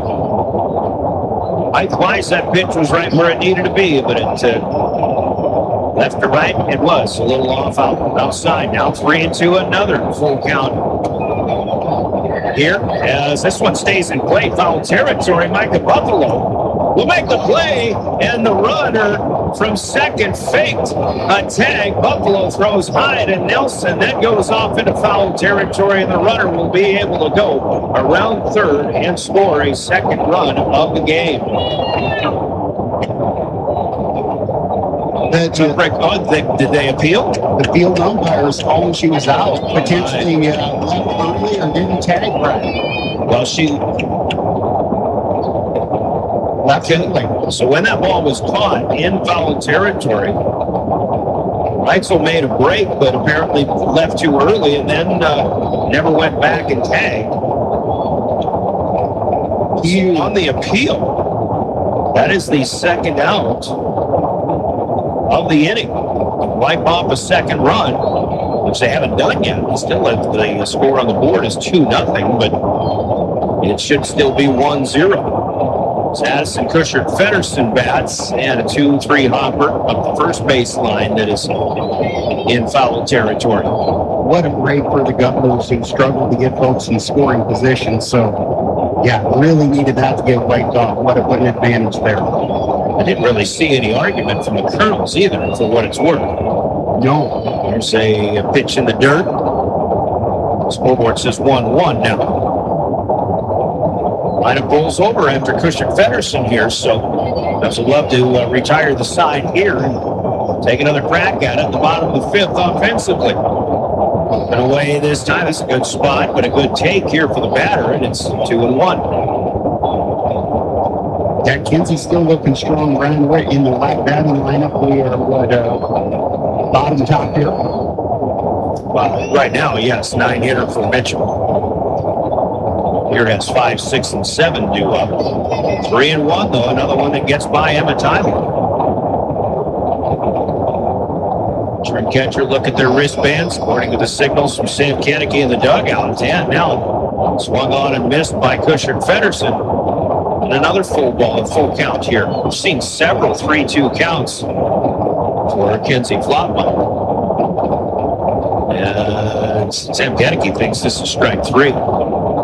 And I was wondering, too, there was a foul ball early that went up the line. I didn't know if that was the second pitch of the first, but... And we also had a couple of the outfielders after that strike start jogging in. They were also thinking strike 3. Umpires concur, 3 strikes, and we're off the field. Good appeal by Coach Kennedy. So I think the scoreboard was off a little bit. That'll be a strikeout. Out number 3 here. That'll finish the top half of the 5th inning. Let's pause for 30 seconds and head back to Riggs Field. It's still 1-0 Kernels. They're on River 92.7. Taking care of your vehicle since 19... When you're thinking of a new or used car, motorcycle, pickup, or RV, think of us. We make all sorts of vehicle loans. We can set you up with payments that fit your budget. So if you have getting some new wheels in mind, stop by and see us. We'll get you the right loan.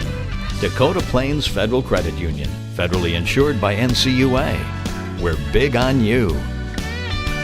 We're small enough to know your name, but we're big on you.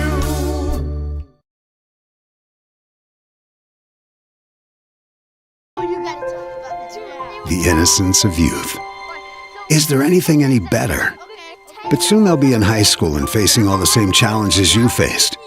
How to make friends, how to fit in, how to be cool. We want our children to have everything they'll need to live fulfilling and productive lives. Make sure the kids in your family are among the more than 57,000 participants here in South Dakota who take part in high school sports or activities. Welcome back to the Owyhee Federal Credit Union. The batting order, the Governors don't have a hit in this game yet. Just one base runner. Micah Buffalo led off the 4th with a walk, advanced all the way to 3rd, but was left stranded. It'll be Terrence Spruill, Presley Spies, and Charlie Hall due up here for the Governors. You know, Brian, historically, this middle of the lineup has been producing for the Governors all season, and Terrence Spruill's in right in the middle of that. So let's look for Taryn to pop over the second baseman or in that area to get herself a single and get us rolling. Did strike out in the first at bat, but had one foul ball up the right field line. So there was contact made against Riley Jennings, but here on a 1-0, swung on and missed, a ball and a strike.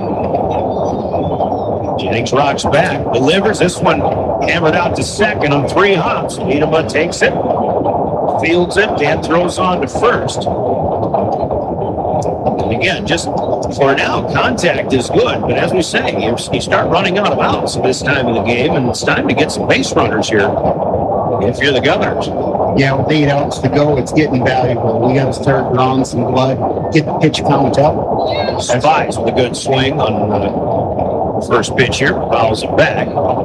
You see what makes Spies successful? That swing is pretty compact. She's quick with the hands right to the location of the ball. And even in that compact swing, back and a punch, this one runs up a little bit higher. And that is also fouled back, so it's 0-2. One of those Sioux Falls schools earlier. We start with one at the belt, one at the letters, and then one up in the eyes. And this one wasn't in the eyes, but still letter high, swung on and missed. Strike 3 to Presley Spies. So Charlie Hull, the senior shortstop, leaders on the team. Trying to get something started here with 2 down at the bottom of the 5th inning. 1-0 Kernels. Charlie Mitchell, we expected an even matchup, and that's exactly what we've got. Charlie last at bat was able to hit a good solid ball to second base and was put out on 4-3. But Charlie's girl's got a lot of power, and if she can start cutting it loose, swinging the bat with confidence, you see her go to right center often and strong. So I'd like to see that come back out of Charlie. 2 of them out of the zone against Hull here. She's got a 2-0 hitters count. And, that ball she hit to second base, I think the hardest hit ball certainly in play so far for the Governors in this game. Here's one that is in the zone, but I don't think that was Charlie's pitch. Try to wait for another one. 2-1. Jennings still dealing. This one fouled off to the right side. It's one of those games where the left side of the infield for both teams, well, at least the shortstops, they've been haven't had a lot of business, a lot of work to do here. There's Hull and strike 3. Stepped into it, but let it go, and it's on the outer half. Strike 3 in, 3 up, 3 down. Go the Govs in the 5th. 5 complete. Let's take a minute. Go to the 6th. Next, you're listening to Governor Softball. At Ringneck Energy, their mission is to produce renewable energy that adds value to grain and livestock production, enhances the income of their investor partners, and provide a safe, rewarding work environment. Located at 901 Redwood Avenue in Oneida, South Dakota. Call 605-945-6900 or check ringneckenergy.com. A proud supporter of local schools and wishes all students the best of luck in all their activities during the school year, creating economic opportunities in our community.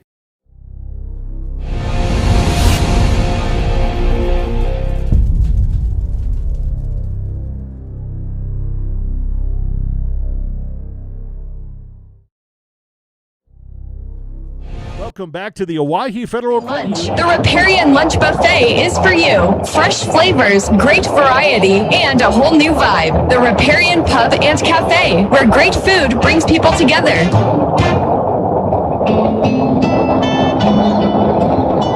Back at Riggs Field, we go to the 6th inning, and on the first pitch against the top of the order, Kinsley Hergis. Kinsey Plotmeyer runs one up and inside. Hergis ducks, but this one grazes off the helmet of Hergis.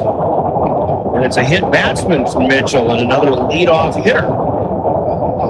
Second inning in a row. If they get a leadoff base runner, and Emma Haig will bat. Slap hitting lefty, puts a bunt down. Kenzie Plotmeyer fields, but is late. And there's the speed of Haig causing problems. A bunt single. And runners on first and second now. And Sam Kennedy will come out and take time here. This will be our first real timeout. Mound visit. Timeouts and River 92.7 broadcast brought to you by Coca-Cola Bottling in Pierre. As we do one sponsor some justice, we haven't really had an opportunity to do another any justice. That is our Highlight Plays sponsor, Brown's Financial Services in Pierre.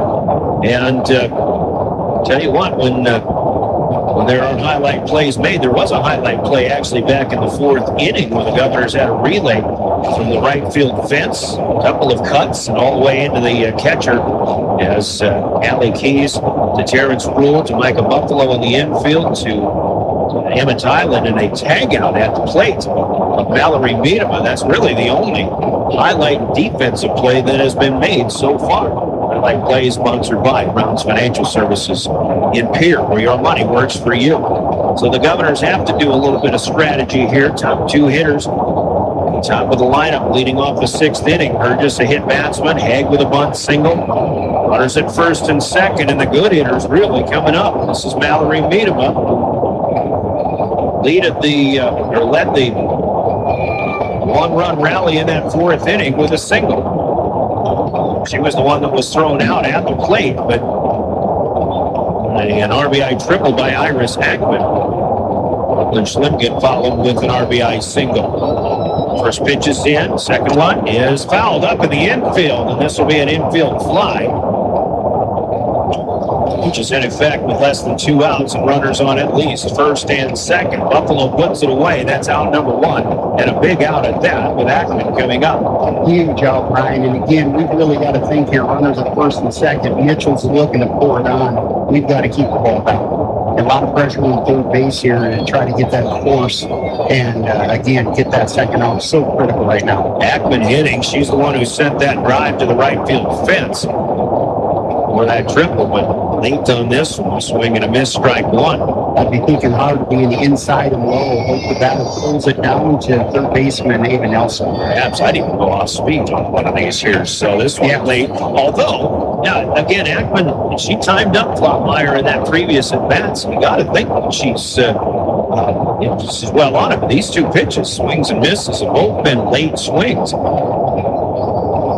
I would say there's still so much difference. Yeah, this one's popped up. Tylan straight back, couldn't find it right away, and doesn't have time to range back and put that one away. So new life here for the batter.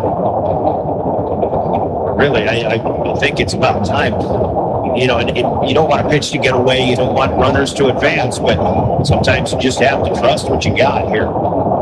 Flottmeyer on an 0-2. Dials it up, and that one's fouled back down toward my truck, but it did bounce over somebody's vehicle up on Church Street.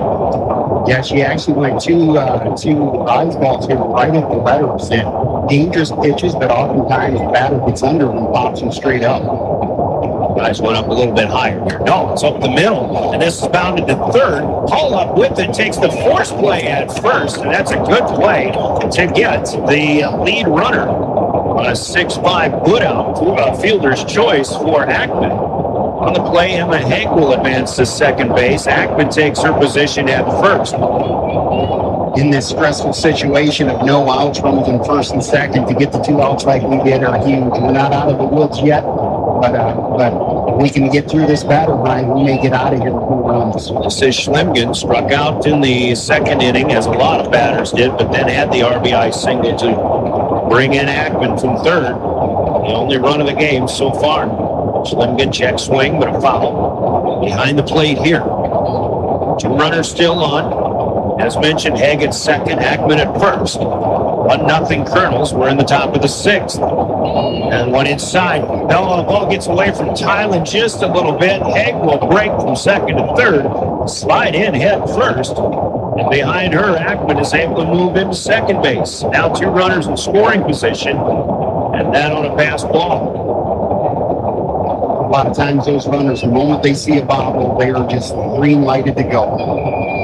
And swing and a miss on the 1-1. It'll be a ball and 2 strikes. 60 feet is really not a long distance to run, especially for faster runners. I mean, it doesn't take hardly any time at all for these fast runners to take advantage of a bobble like that.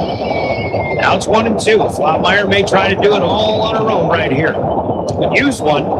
She had a bunch of strikeouts earlier, has only had a couple since. This one fouled away. Actually has only had 1 since she had her 8 in a row from the last out of the first through the first out of the 4th inning. She has 9. Schlemgen fights one off here. Now still 1-2. It's number 5, and that'll be fouled off. Is there room for Keys? No, I don't believe so. On the right field line. Good battle between pitcher and batter. Arguably no bigger crescendo, shall we say, in the game here than right now. I mean, getting out of this inning is huge for Pierre.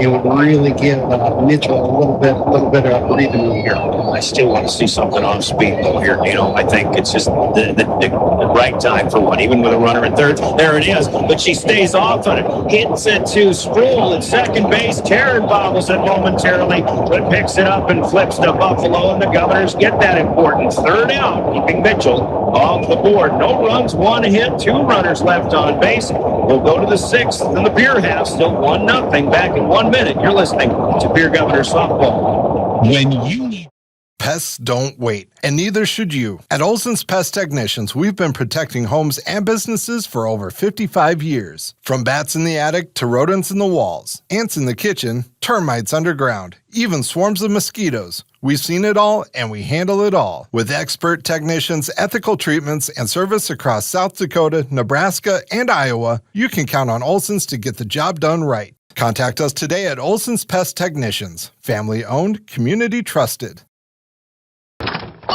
Wow, Bill, you're walking so much better. What did you do? Well, I got so tired of the pain and nearly fell. And one of my friends recommended physical therapy at Winter Physical Therapy. And you know what? My back also stopped hurting. Huh. So how did you get started? My doctor wrote me a referral, but that's not always needed. Turns out you always have a choice where you want to go. So why did you choose Winter Physical Therapy? I love to support our locally owned small businesses, and quite frankly, they give great personalized care. Winter Physical Therapy. Exceptional care. Welcome back to the Owyhee Federal Credit Union. Try it again here. Welcome back to Riggs Field. It's the bottom of the 6th inning. 1-0 our score. Your Governor's softball. Riley Jennings, so far a no-hitter through 5 innings. And a foul, and it gives us time to step away for a quick check of station identification. Taken by the Office of Highway Safety. Lever 92.7, KGFX FM, and K296FI Pierre. Arrive alive. Don't text and drive. 1-1 after a foul ball. Olivia Hyman says they hit her. She hits one to short and picked up on a backhand. 2 Hopper. Nice play by Reitzel. Reitzel throws on in a 6-3 put out. You know, that's the first time a full swing has been pulled for either team today. Olivia Hyman's might have just missed something exciting to start a Governor round. Yeah, Emma Tylen will bat now. Yeah, totally agree. Hyman had that timed up. She was juiced to pull the ball, and she hit it well. All 1 hopper to the shortstop. Just a pretty much a routine 6-3 put out.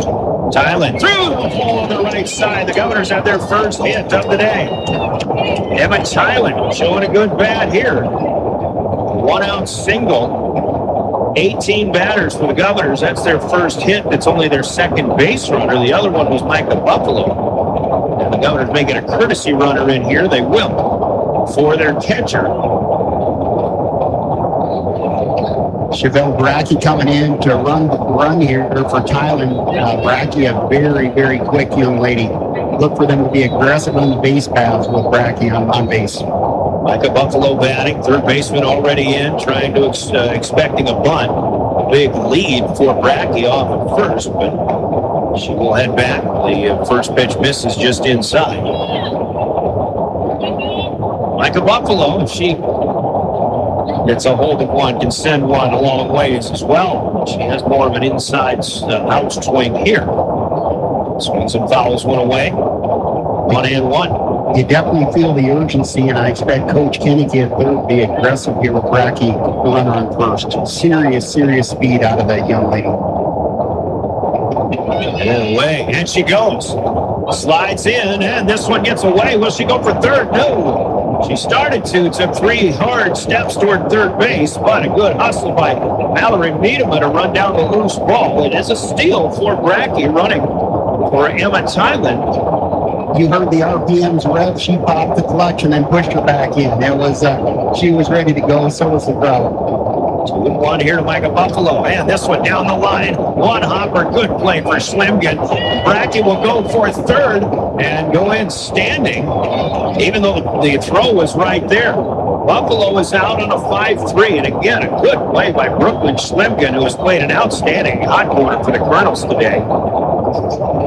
Meanwhile, Brackey again for Tylen does advance. Once Slimgan threw across the diamond, Brackey had enough time. And it'll be up to Kinsey Flopmeyer to try to tie this game up.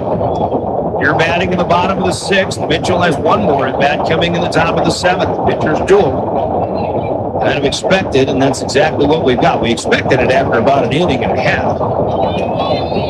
That has certainly held up.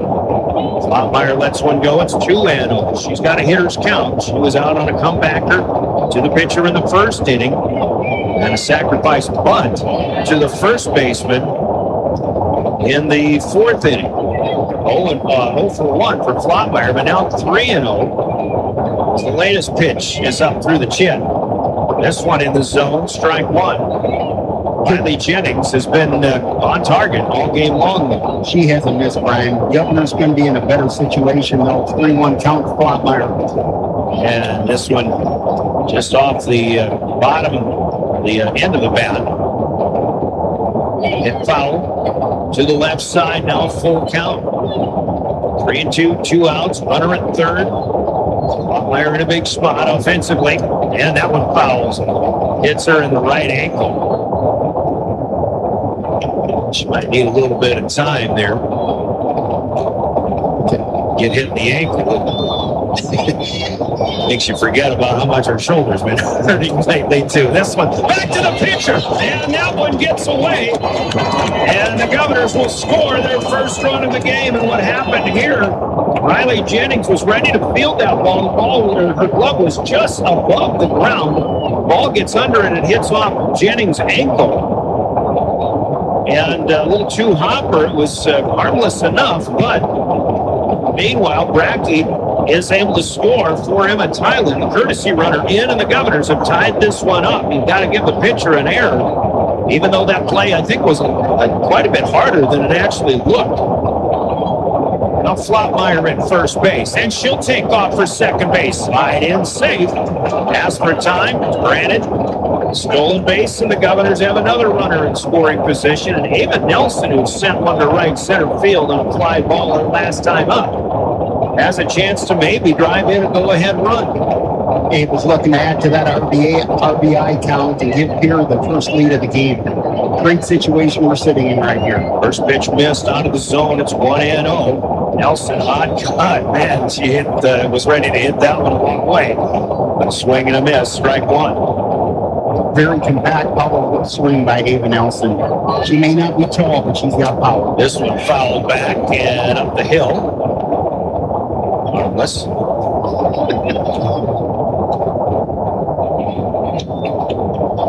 That was heading toward the vehicle in front of him, so I noticed you went quiet. Yeah, that was what I was making sure. 1-2. Pitch gets not caught, but it is picked up and thrown by Cushard Feddersen to link to first, so a strikeout.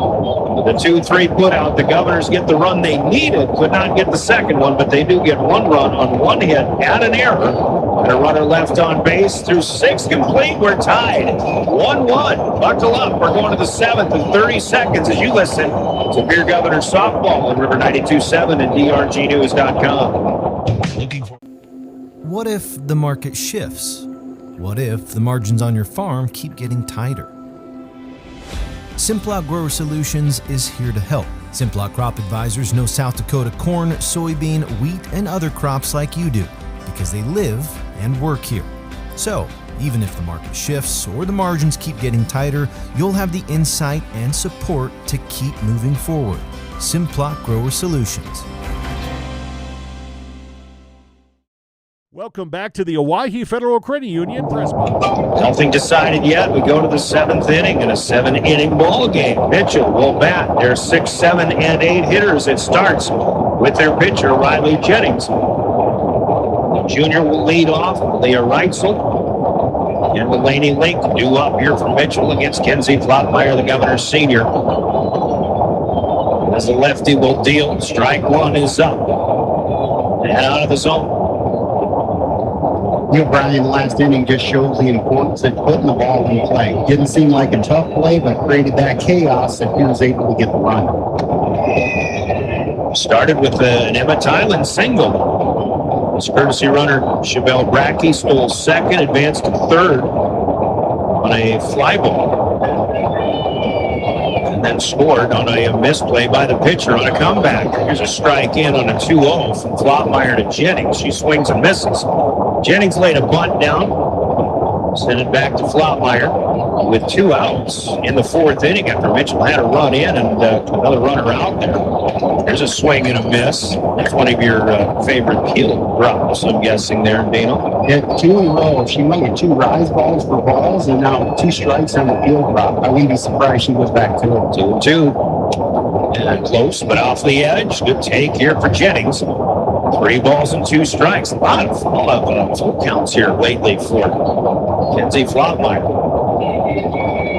Pitch count climbing just a bit. This is the 7th inning. Time to bear down. 3-2, misses. Ball 4. Mitchell has been doing a good job in getting runners on in the last few innings. He had a 1-out single that led to the rally in the 4th, a leadoff walk in the 5th, a leadoff hit batsman, followed by a bunt single in the 6th. Other than the 4th inning, they still have yet to score. Here's a bunt down, hard one, and this one will trickle foul up the first base line. Smart move by the Mitchell Kernels, taking Kenzie's outside pitch and going with it down the first baseline, creating a lot of chaos, especially with a left-handed pitcher, where the game discriminates against left-handed pitchers. Well, you're right. So the hitter, Buffalo, hanging back by the bag, really didn't get a good break on that. Maybe that was a play that was set up. Square again. This one is low. 1-1 strike. Leadoff hitter on. Heitzel, or check it, Jennings. And waiting the 1-1 here. Heitzel is squared twice. Squares again. Bunt is down. That's a good one right in front of the plate. Flottmeyer spins and delivers to Buffalo. It's a 1-3 putout, but a sacrifice for the first out of the inning. And Delaney Link will hit. 8 and 9 hitters due up still, but Mitchell has the go-ahead run, standing at second base. Pierre's had a couple bend but don't break innings. This is obviously a key one, Brian, with 1 out and the runner in scoring position where we cannot break here in the top of the 7th. Swing and a miss. Half-hearted swing by Link, but late on that one. Was out on foul out by first base last time. I wonder about speed at second base. Mitchell has their pitcher out there, and they have not courtesy run for her, so you have to think that she's fast enough, according to their coaching staff, to score on a single here. Boy, Emmett Tylen just saved the base. Not a wild pitch, but in the dirt, and Tylen blocked that. Otherwise, we would have saw the base runner advance second and third. On ball 1 strike here. Flottmeyer to Link, swing and a miss, strike 2. She's still dealing, Brian. Still dealing. Wanted to come into this game, and whether it was going to be a high-scoring game or a pitcher's duel, which is what we've got, you really thought this game would go all the way down to the wire. The 13 and 14 power-rated teams in South Dakota, Double-A, low and away here, 2-2. This game is not disappointed. This is kind of how you wish every game would be. Get all these players into nail-biting situations, and sports can teach, no doubt about it. And strike 3, let go by Link. She left the bat on her shoulders. That's out number 2. And Riley Jennings still stuck at second base. And I don't know if you saw Ryan Jennings was sitting and thinking about a delayed steal. Tylen would threw a weak ball back to the pitcher. She was looking to take third. Tylen did a great job of being observant, sized up the runner, and looked her back to second. That time called here by the Mitchell head coach. I thought she might, she's going to send in a pinch hitter, as Livea Mimek is standing out with a bat. She will bat for Addison Cushard-Feddersen. So pause in the play here. Timeouts in our broadcast, sponsored by Coca-Cola Bottling in Pierre. Of course, Cushard-Feddersen had struck out twice. Livea Mimek will try to deliver a go-ahead run here. Shorter in stature, coming off the bench. First pitch by Flottmeyer, rises up high, crosses the shoulders, ball 1. Back. She's got to come in here and get her timing down now, but that was a good pitch. When you get a pitch out of the zone, but still give yourself a good chance to get some timing. And the pitch gets away from Tylen. She will not throw. Jennings advances 60 feet to third base. That pitch was a little bit offside. Tylen probably should have caught it, but still, at the same time, had to reach for it. And it's 2-0. Strike 1 is in.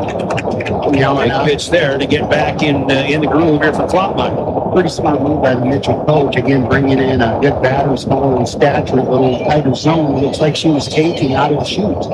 And still in the hitter's count. 2-1. Fouls one back here. I will say that Cushard-Feddersen, who she's replacing, not a very tall strike zone either. But 2-2 here. Super important for the Governor defense out there. Everybody's got to make a play, knock something down, try to avoid a run being scored. And back with 2 and 2. Swing and miss, just gets a piece of it, actually. As that one gets by Tile into the backstop and a foul ball, and it's 2 and 2. Coming up again, 1-1. Mitchell and Pierre are in the top of the 7th inning. Governors have their 4, 5, and 6 hitters due up coming on the bottom of the 7th. I hope it's still tied. Swing, foul back. Nice little quick bat here for Livea Mimak. Tell you what, Brian, for a pinch hitter, she's doing a great job in the batter's box coming in this stressful situation for Mitchell. She's just missing. Mimak, a freshman batter. Youngster for the Kernels, 2 and 2 again. In the dirt, Tylen gets enough of it to knock it down. Jennings will have to retreat. Good job by Emma Tylen here, doing her job as the catcher. Not a bigger block in the game, Brian. Everything comes down to one pitch right now, 3 and 2. You still have first and second base open if you're Pierre, though. And across the plate, bat on shoulder, strike 3, and the Governors will have the bottom of the 7th coming up as Mitchell goes scoreless. They strand a runner at third, no runs, no hits. 1 left on. Let's take 30 seconds in the 7th. Bottom half coming up as the Cubs will try to win it in regulation. You're listening to Pierre Governor Softball. The Corner Station Convenience Store and the Crossing Pub are both conveniently located on Pleasant Drive in Pierre, South Dakota. At the Corner Station, grab your favorite hot and cold beverages and snacks while filling your vehicle up with Cenex brand gasoline. The Corner Station also features a super tunnel car wash to keep your vehicle sparkling clean. At the Crossing, grab a cold beverage and check out their selection of appetizers while watching the Stanley County Buffaloes and Pierre Governors live on their big screen televisions. Best of luck to all area students from the Corner Station and the Crossing. Welcome back to the Owyhee Federal Credit Union Gotta hand it to William Wilson and Cortana Mancuso in studio. It seems like every time a big moment comes up, they put some Weezer on as a bumper coming back. And here we go. Bottom of the 7th inning. Pierre due up with 4, 5, and 6. It's Allie Keys, Terrence Rule, and Presley Spies. There's some good bats in here, some punch bats capable. And Riley Jennings, who has pitched a one-hitter in this game against the Governors, giving up only 1 run so far. Both runs in this game, by the way, are unearned.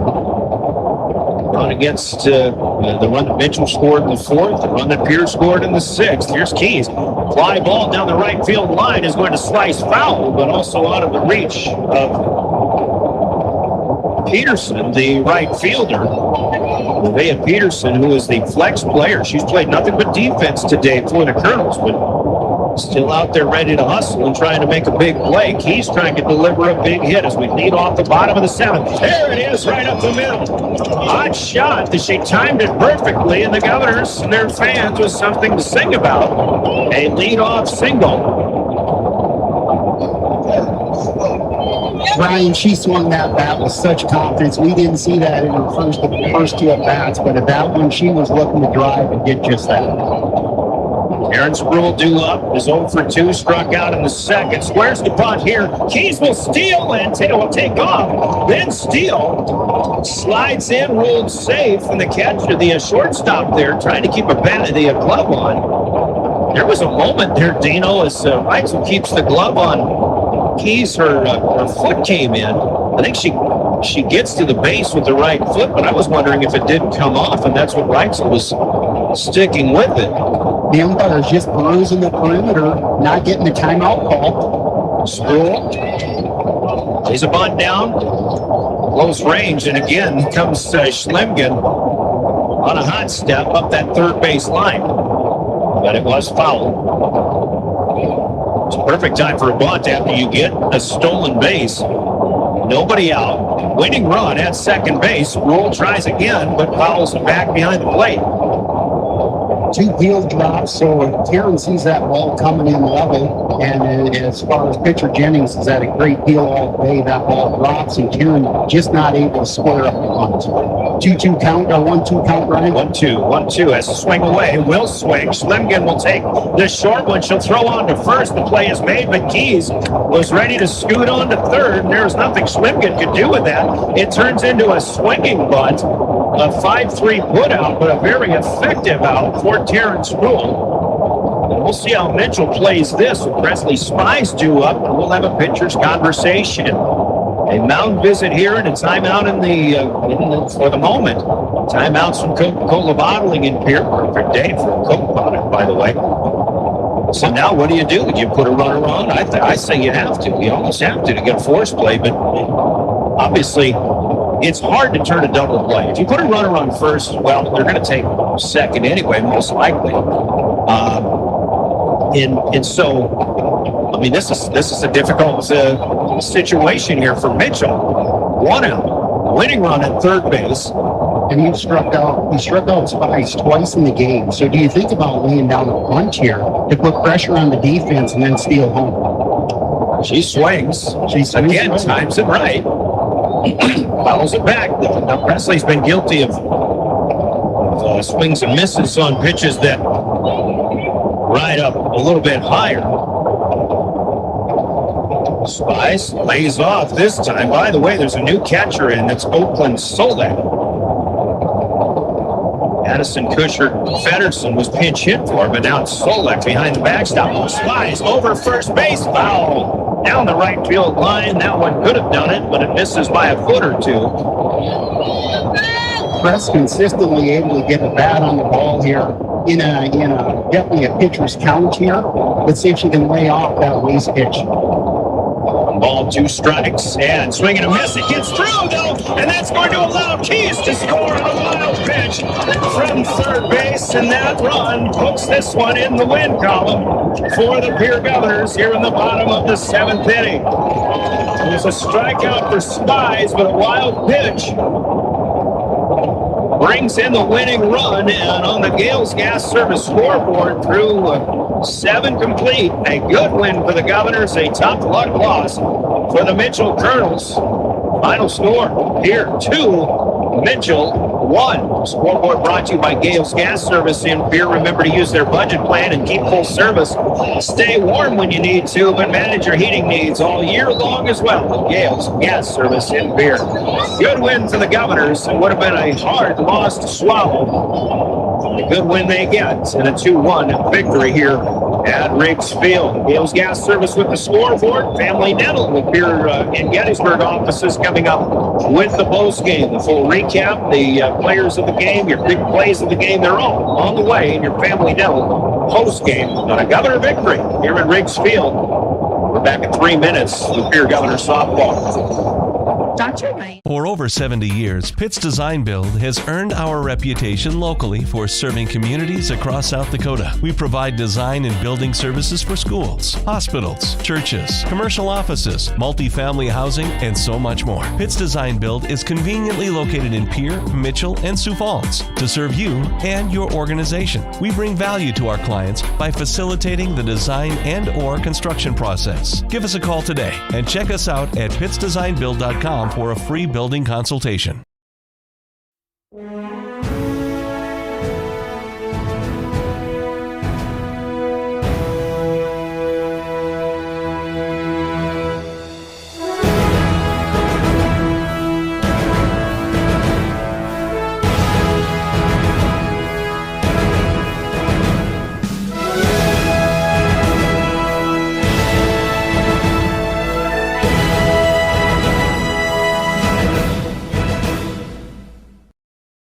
DRG Media Group Sports is the official voice of the Pierre Governors. Our hash mark over the middle and wide open at the 30-yard line. Carter shuffle by and touchdown. Here's Olsen, plenty of time, 3 seconds, gets to shoot, and it's good for 3. From football, volleyball, and soccer to basketball, wrestling, and softball, follow the Pierre Governors on the official voice of the Govs, River 92.7, and also on the River 92.7 page of the DRG News smartphone app and drgnews.com. Welcome to Bowie Foods at Al's Oasis Plaza. My great-grandfather, Gus Bowie, opened the first store in 1905. I'm R.F. Bowie, the president of Bowie Foods. We aren't your typical store. You'll find everything you need for your family. You'll save money, and I promise you're going to enjoy your grocery shopping experience. We carry a lot of locally produced products and some things you just aren't going to find anywhere else. South Dakota owned, family owned, Bowie Foods. Buying or selling a home is a big decision. You need an expert who knows the market and gets results. Scott Darnall at Lee Real Estate in Pierre brings experience, local knowledge, and a no-nonsense approach to help you navigate every step. Whether you're looking for the perfect home or the best offer, Scott is committed to making the process smooth and stress-free. Ready to make your next move? Call Scott Darnall at 605-220-2676. Lee Real Estate, Meredith Lee, broker, owner. Dakota Pro Air is a locally family-owned business that has been taking care of farmers' aerial needs since 2020. With locations in Letcher and Miller, Dakota Pro Air is able to provide service to a large area. Ground conditions too wet, or just don't want those sprayer tracks in your field? Give Dakota Pro Air a call for all your chemical and fertilizer application needs at 605-248-2314. Welcome back to the Owyhee Federal Credit Union press box. Owyhee Federal One in the win column here as they outlast the Mitchell Kernels 2-1. Governors yielded Mitchell a 1-0 lead in the fourth inning, scored one in the sixth, having to manufacture that one. They get a leadoff single from Allie Keys in the top of the seventh inning. She steals second, advances to third on a ground out, and scores on a wild pitch or a pass ball, whatever the case. But the winning run comes in on a tough break for the Mitchell Kernels. The Governors will take it as they break a 7-game losing streak with this 2-1 victory. Welcome back to Riggs Field. Welcome to our Family Dental postgame. Family Dental with offices in Pierre and Gettysburg. And Dave Vanderwille, you said it earlier in the game. Pierre, they're typically a slow starting team, and it took them a while to get used to Riley Jennings. They were striking out an awful lot, but you can tell 2, maybe 3 trips into the batting order, and everybody can catch up to a good pitcher sooner or later. And Pierre they just hit the ball enough, but they got enough chaos created at the same time to make the plays that they needed. And thankfully, for Pierre's sake, it was as low scoring of a game it was, where everything is magnified, and they come out with a big win. Talk about a pitching duel that first 4 or 5 innings. Jennings was dominant for Mitchell. She was really moving the ball well, hit the whole game. That wild pitch, arguably, at the end of the game, was the first wild pitch I think we've seen, Brian. Kenzie Frontmeyer did the exact same thing, dominated the Mitchell hitters early in the game. But what you saw, and the point you're making is you coached enough where you can read the kids' body language. And you can really see it in Emma Tynan coming up. She gets the confidence in there, and she hit a rope to the second base hole. And you could see it in Key's body language. That young lady wanted to hit. And then the swing was aggressive and hard, and she started off the seventh and really got us going. Yeah, and obviously you get somebody who's got the speed to steal the bases. And the Governors, when they had their base runners, they felt free to run. I think they felt pretty good about Mitchell's pitching, catching battery, and then the throws down to second. The Governors stole three bases in the last couple of innings in this game, and that just kind of goes to show that they still had that confidence, even though things weren't going so well through those first 5 innings. Yeah, you definitely saw some taken opportunity when it was there, and Flatmeyer stealing, Key stealing. I really liked the substitution of Chevelle Brackey coming in on Emma Tylen's single, and you could tell Sam Kennedy didn't have a lot of shots to move his kids around the bags, so when he got him, he was going to take it, and he's going to be aggressive. Yeah, that final inning comes up big for the Pierre Governors, and it's really going to be kind of an easy game to recap. We take a look at how things went. First inning, there was a 1-out walk for Mitchell and their second hitter, Emma Haig, who did advance on a pass ball to second base, but a comebacker and a strikeout by Kenzie Flatmeyer. End of the first inning, Pierre goes 3 up, 3 down in the first, second, and third innings. A perfect trip through the order for Riley Jennings of Mitchell as she retired all 9 hitters the first time through, 5 strikeouts. It was actually the 7, 8, 9 hitters who did get bats on balls in that third inning, but it wasn't until Micah Buffalo led off the fourth inning with a walk before Pierre got a base runner. It wasn't until Emma Tylen's one-out single in the sixth that Pierre got their first hit of the game, and Tylen did ultimately come around to score. Meanwhile, Flottmeyer, after striking out the final batter of the first inning, pulls him down in the second, pulls him down in the third, and strikes out the first batter of the fourth. She had 8 strikeouts in a row, but then Mallory Miedema checks in, and she sends a sharp single to the right side as Mitchell gets their first hit of the game. And then the next batter, Iris Ackman, had the best hit ball of the day, as she sends one to the right center field gap, a hit that I thought was gone right off the bat, but at one hop the makeshift fence in right field. Meanwhile, as Keys fields it, she throws to the first cutoff, the second baseman, Taryn Sproul. Then she throws to the middle of the infield, Micah Buffalo, who then still had time to gun down Miedema, trying to score all the way from first base. The play was ruled out, as it was. The throw beat her, and Tyler did her job at plate. Miedema was gunned down for the second out of the inning. Ackman was into third with a triple, though. And Brooklyn Schlimgen, 2 pitches later, sends a single up the middle to drive in, and Iris Ackman with the first run of the game. But then after a bunt attempt by Riley Jennings for a hit, she was out on the 1-3 putout. Mitchell settled for just 1 run. And I want to go back to that fourth inning. And I'll do that momentarily. But then after Pierre goes quiet in the fourth, Micah Buffalo, with that leadoff walk, was stranded at third. Mitchell comes to bat in the fifth. And more interesting dealings here as Malia Reitzel leads off with a walk. And then as Delaney Linke fouls out to Micah Buffalo in foul territory at first base, Reitzel takes off from second base. She stopped about halfway through. She did force a throw from Buffalo, however. Micah overthrows Ava Nelson at third base. Reitzel rounded third and went in to score.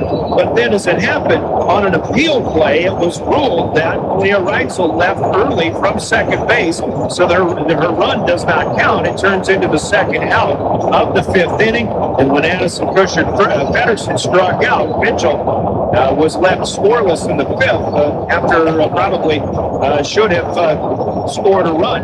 Here goes quiet, 3 up, 3 down themselves in the fifth. It stays 1-0. Mitchell had more opportunities in the sixth. The leadoff hitter, Kinsley Hergis, was hit by a pitch to lead things off. Emma Haig, the lefty, follows with a bunt single as she beats out the throw from Kenzie Flottmeyer. Mitchell's got first and second with nobody out.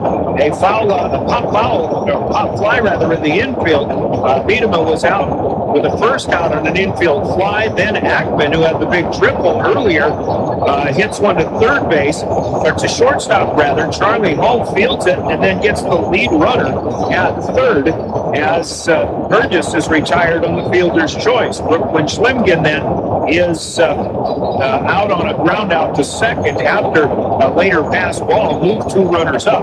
But again, Schlimgen out on a grounder to Terrence Sproul as the Governors make the defensive play when they need to. Finally, Pierre in the sixth inning, after Hyman's led off with a ground out to short, Emma Tylen hits one sharply through the hole between first and second base, and a 1-out single started things up for the Governors. Chevelle Brackey came in as a courtesy runner, steals second base. Micah Buffalo then is out on a grounder to third, but on the play, Brackey is able to advance to third base. Kenzie Flottmeyer hits a comebacker to the pitcher, but on a couple of funny hops, the pitcher unable to make the play, and Brackey scores for Tylen in from third base, and the game is tied, even though Flottmeyer stole second base but was stranded when Ava Nelson struck out to end the sixth inning. So we go to the seventh, tied 1-1, a leadoff walk for the Kernels to Riley Jennings. She was sacrificed to second by Reitzel, and then actually she advanced to second, I think, along the way, then was sacrificed as well. Eventually made her way to third base, but back-to-back strikeouts looking as Flottmeyer strikes out Delaney Link and then strikes out Livea Mimak looking as a pinch hitter. And again, the go-ahead run stranded at third base. The Kernels in the top of the seventh. Pierre bats in the bottom of the seventh. Allie Keys smacks one up the middle for a leadoff single. Steals second base. And again, a grounder to third by Terrence Sproul, where the runner is allowed to advance. The play was made 5-3, but Keys standing at third base. And then on strike three, Presley Spies swings, but the ball gets by. Spies is able to run to first. Doesn't really matter because Allie Keys was able to run from third to home with the game-winning run. It wasn't pretty, but it's a 2-1 victory for the Pierre Governors as they improve to 5-10 on the season. Mitchell will drop their 12th game of the year against 3 victories. Not a lot to talk about in the box score. Basically, a pair of 1-for-3s with 1 run scored by Emma Tylen and by Allie Keys. Keys, of course, scoring the winning run for Mitchell in the box score. Those that stood out, 1-for-3 efforts include Mallory Biedema, where she was gunned down at home by a good defensive play when the Governors defensively were right on the money with that highlight play. Getting the out at home really turns into a huge out of the game. Highlight plays like that, though, in our game broadcast. And, of course, the game-winning run being scored, you could call that a highlight play for the Governors. All highlight plays brought to you by Rounds Financial Services and Pierre, where your money works for you. But as for Mitchell, Biedema went 1-for-3. Iris Ackman 1-for-3 with a triple and the only run scored in the game. Brooklyn Schlimgen 1-for-3 drives in the only run of the game. There was only one other hit. That was a bunt single for Mitchell by Emma Haig. They had 3 hits in a row in the fourth. They scored the one run.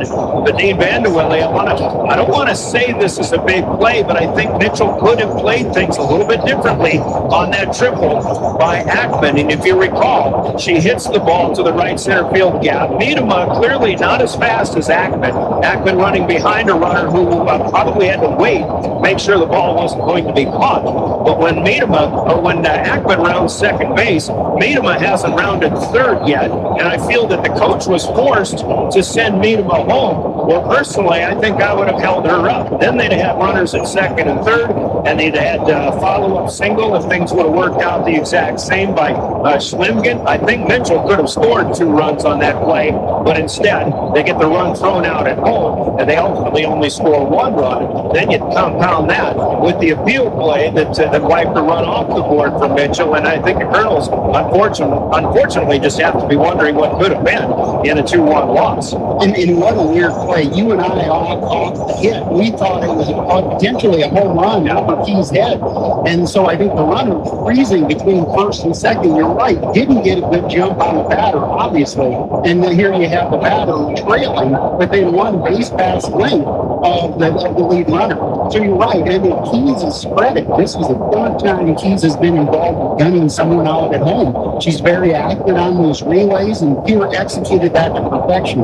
So that little hoopla, if you will, of the Mitchell running on a base pass gave us that hint of time to gun her out at home. Absolutely. So a couple of things that just didn't go Mitchell's way. Otherwise, they might have been on the top side of this one. Although, of course, the Governors scored a second run for them in that 7th inning, and who knows, maybe they would have scored a little bit more in the 7th in the grand scheme of things anyway. So that's the quirks of the game. Sometimes part of our recap here in our Family Dental post game. Gave you the box score from some of the hitters in this game. The pitchers are both spectacular today. Riley Jennings from Mitchell pitches 6 2/3 innings. The Governors scored the winning run with 2 outs in the 7th inning. Only gives up 2 hits. She gives up 2 runs. That 7th inning run will be earned, although you could call it a passed ball, which would not be an earned run for the pitcher that scored the winning run. But we'll give her 1 earned run out of 2. Only walked 1, struck out 9 in this game. Outstanding for the junior pitcher for the Kernels, but will take the loss. Meanwhile, for the Governors, Kenzie Flottmeyer goes the distance, pitches all 7 innings, gives up 4 hits, again 3 in a row in the 4th inning, and a bunt single after that. Otherwise, almost unhittable herself. Gave up 1 run. That was earned. I said it was unearned earlier, but it was earned. It was just 2 walks for Flottmeyer, and she strikes out 11, including 8 in a row at one stretch. But 11 strikeouts, Flottmeyer shows why she is the leader on this team, at least from the pitching standpoint. 2 runs, 2 hits, 1 error for the Pierre Governors. 1 run, 4 hits, and 1 error for the Mitchell Kernels. Pierre wins it 2-1 with a recap here in the Family Dental post game. Let's take another 2-minute break, and when we come back, we'll talk more about the big plays of the game. Big plays will be brought to you by Hermanson Endodontics when we return. And your Cowboy Country Store's player of the game is also on the way here in the post game. You're listening to Governor Softball. Quality comes first. It takes a team to get the win, and it takes a team that shows up ready to win every day. Purist and Harold is hiring production technicians and maintenance mechanics. If you're the kind of person who shows up, works hard, and has your teammates back, you'll fit right in. They offer gas reimbursement, an attendance bonus, and great Purist benefits. Join the team. Play to win at work too. Apply today at purist.com/careers. At Iverson Auto, our legacy is your trust. Whether you're in Mitchell or in Huron, we embody the values that have defined us for generations. We have been your partner on the road since 1948. We bring decades of expertise to ensure your journey begins with confidence. Our goal is to turn your visit into a memorable experience, leaving you with a smile and peace of mind. Iverson Auto of Mitchell and Huron are here to make your car buying experience smooth and enjoyable every step of the way. Visit us online at iversonauto.com. At Jan Bussey Ford and Highmore, they've been building partnerships for life by treating customers right, offering a low-pressure sales process, no haggling over price, passing low overhead savings on, and providing a Ford-certified service department fixing it right the very first time. If you're looking for a new Ford, a quality pre-owned vehicle, a new or used ATV, or a trailer, stop by Jan Bussey Ford and Highmore and experience the difference. Jan Bussey Ford, building partnerships for life. This is what matters. This is beyond X's and O's. This is the difference mutual respect makes. This is what character looks like. This is what defines us in South Dakota. This is sportsmanship. School sports, it's not the outcome that matters most, but the way the games are played. This message presented by the South Dakota High School Activities Association and the South Dakota Interscholastic Athletic Administrators Association. Welcome back to the Owyhee Federal Credit Union. The game has started and just underway. Mitchell batting in the top of the first inning as you maybe watch this at the River 92.7 page of drgnews.com, DRG News smartphone app. Meanwhile, as we continue our family dental post game of the varsity game, a 2-1 win for the Pierre Governors. They didn't do it without big plays of the game that are brought to you by Hermanson Endodontics. Let's hear from Hermanson's, and your big plays are coming up next. Quality comes first at Hermanson Endodontics. Dr. Brian Hermanson serves Central South Dakota with specialty root canal treatment. Hermanson Endodontics strives to provide treatment that's not only comfortable, but also provides the best possible outcome. They do this by effective and timely communication with your dentist and preserving as much healthy tooth as possible using state-of-the-art three-dimensional imaging and the dental operating microscope to guide diagnosis and treatment. Ask your dentist if a root canal specialist is right for you. Hermanson Endodontics in Pierre. Well, there's nothing like talking about root canals when your team actually wins a game, I guess. But Hermanson Endodontics with big plays of the game. But, Dino, I think you can look at big plays of the game in Mitchell's sense, maybe a place that could have been, as we touched on. Obviously, we don't want to make things that turn out negative to make them the plays of the game. I think you look at things that are positive, certainly for Pierre and a team that was just biding their time, it seemed. But I'd say big plays, and you touched on a couple of them off the mic here. But Emma Tyler makes some plays that don't show up in the stat sheet in getting some key blocks, especially with runners at third base, for example. Mitchell could have added a run or two had she not been able to do her job as a catcher is supposed to do and block a couple of balls. But then you've got obviously Allie Keys with the relay that she started defensively. I think that turns into a big play for the Governors as well. Keys with the single that ultimately leads to the game-winning run. I mean, turns out to be a bunch of big plays in what was offensively not much of the ball game anyway, but big plays in the game brought to you by Hermanson Endodontics, and Tylen and Keys made the big plays today. So big plays there as that continues. We'll lead that into our announcement of player of the game. Players of the game included pats on the back from Mitchell Kernels, especially Riley Jennings on the pitching rubber today with her 6 2/3, 9 strikeout game and 1 earned run allowed. Obviously was outstanding. Big hit for Iris Hackman today offensively. A solid knock to drive one in for Brooklyn Schlemgen. We pat them on the back as honorable mention in players of the game. We really have 2 choices for the Governors, and it's the same players that we were just talking about. But we'll hear from Cowboy Country Stores and come back and make it official as to today's player of the game is brought to you by Cowboy Country Stores, Pierre in Fort Pierre. Grab your cell phone and download the brand new Cowboy Country Store app today. It's free and it's super easy to navigate. And best yet, it's full of amazing everyday specials and rewards like 99-cent coffee on Mondays, 2 hot dogs for $3 on Wednesdays. Every single day, there's a special deal. And we also reward you for shopping with a bonus on Sundays offering you double points earned on every purchase. So check it out by downloading the Cowboy Country Store app today. Cowboy Country Stores with players of the game, and for the Governors, obviously a couple of big things from Emma Tylen in the stops, but I think we'll agree today that Allie Keys will be the player of the game. Dean, I think just the plays that Allie makes in this game, especially combining offense and the defensive highlight plays that they both made, but I think just a little more weight added to the plays that Keys made, and I think that's why, for me, I'll go with her over Tylen, but certainly Tylen played a great ball game today, but Allie Keys player of the game worthy. You know, Allie, like I was saying before, Brian, she's at 3 putouts at home plate now from the outfield. Her throws are incredibly accurate. They're powerful. You know, and she seems to always be calm in the scene of chaos. And so that ball clears her head, and that's normally a type of play where you see runners really go around the bags. But she's able in the wind in the situation time after time to throw a strike to her cut. And then kudos to the Pierre cuts as far as Terrence Squall and Micah Buffalo relaying that into time with the tag at the plate, getting that out. And then again, like I talked to you earlier, you could really see it in Keith's body language. And she came up for that last at bat. She had seen this pitcher now 2 times. She was swinging that bat with aggression, and she was looking to drive. No kid has more powerful hands, and she started us off and ultimately led us to that win. Dubs needed a leader to lead off that 7th inning. All they needed was 1 run, but it certainly would be a lot easier if the leadoff hitter gets on base as opposed to trying to start a rally with 2 outs, let's say. But Keys delivered hardest hit ball of the game by either team, other than the Ackman triple, I think.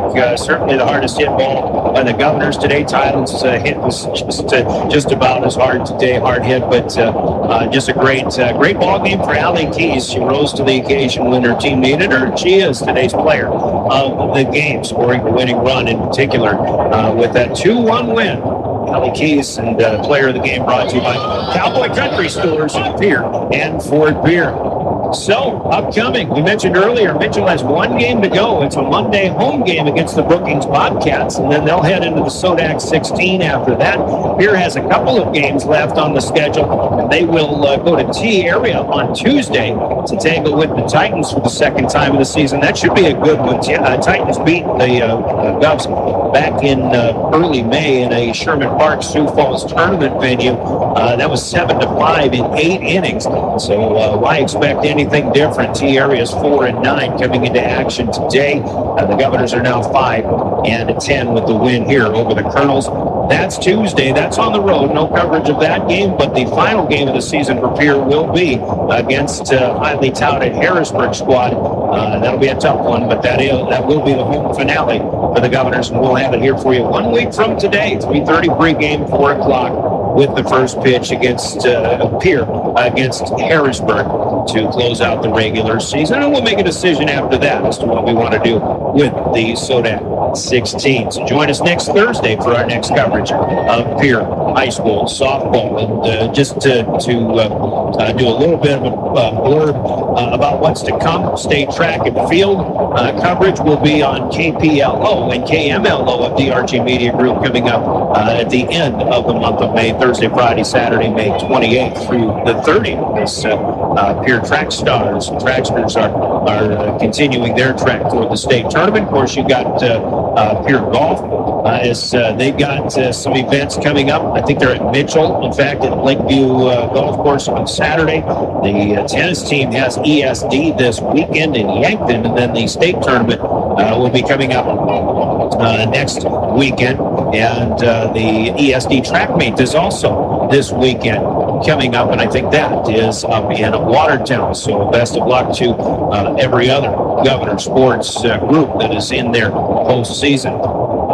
Other than that, we again invite you to join us when we have Pierre in Harrisburg 1 week from today at Riggs Field.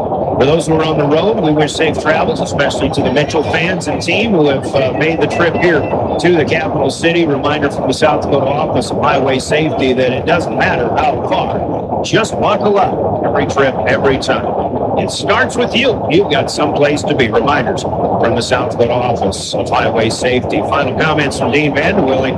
Again, I think it's a big game for the Governors just to try to keep the winning ways going when they got T area down southeast on Tuesday. Obviously, you don't expect a win against Harrisburg, but that T game, I think if the Govs want to, be a hard team, a tough out in the SODAC 16, so to speak, they can certainly continue to gain some confidence against that Titan team. They're showing us good defense. They had an excellent bend, but don't break day on defense. They did very well. If they can get their hitting on the line again, I'm excited for what they can do in chalking up a win against T here. And I think these girls are going to be very excited to go there and show T what they can do. All right. As always, thanks to Dean Vanderwilling for his commentary here. Thanks to our camera guys, John Stewart and Brian Menning with Live Ticket. You can rewatch this game on the River 92.7 page of drgnews.com. And the DRG News smartphone app, also on the Go Govs Live YouTube link. It'll be a good one to rewatch at your leisure through that YouTube link. And for Cortana Mancuso and William Wilson back in our studio, providing us technical direction. I'm Brian Oakman. Thanks again for joining us. We'll see you next Thursday when the Governors host Harrisburg here on River 92.7. Until we meet, this has been a presentation of your official voice of Governor Sports, River 92.7, drgnews.com. Again, your final Gales Gas Service scoreboard. Governors, Tom Mitchell, 2-1 from Riggs Field. Have a good rest of this Thursday. You've been listening to Pierre Governor Sports on the official home of the Pierre Governors, River 92.7 and DRG Media Group. Governor Sports is brought to you by your Pierre Sports marketing sponsors, Bank West, Beck Motors, Dakota Storm Roofing, Superior Concrete, Live Ticket, Overhead Door, New Edge Advisors, Avera Orthopedics, Capital City Ford Lincoln Toyota, Kruger Contracting, Century Business Products, and the Brittany Schepelbein Agency of American Family Insurance. Governor Sports is also sponsored in part by Dakota Mart, TMA, First Dakota National Bank, May Adam Law Office, Edward Jones, Avera St. Mary's Hospital, Wagner Auto, Ram Tire, and by Xander Auto Parts, American Bank and Trust, Kathy Sun and Shine Properties, Hawaii Federal Credit Union, the Ramkota Hotel and Conference Center, Tokyo Hibachi and Sushi, Mountain Lumber, and Black Hills Federal Credit Union. And coverage of high school sports on River 92.7 is also brought to you by these special in-game sponsors: Bank West, the South Dakota Office of Highway Safety,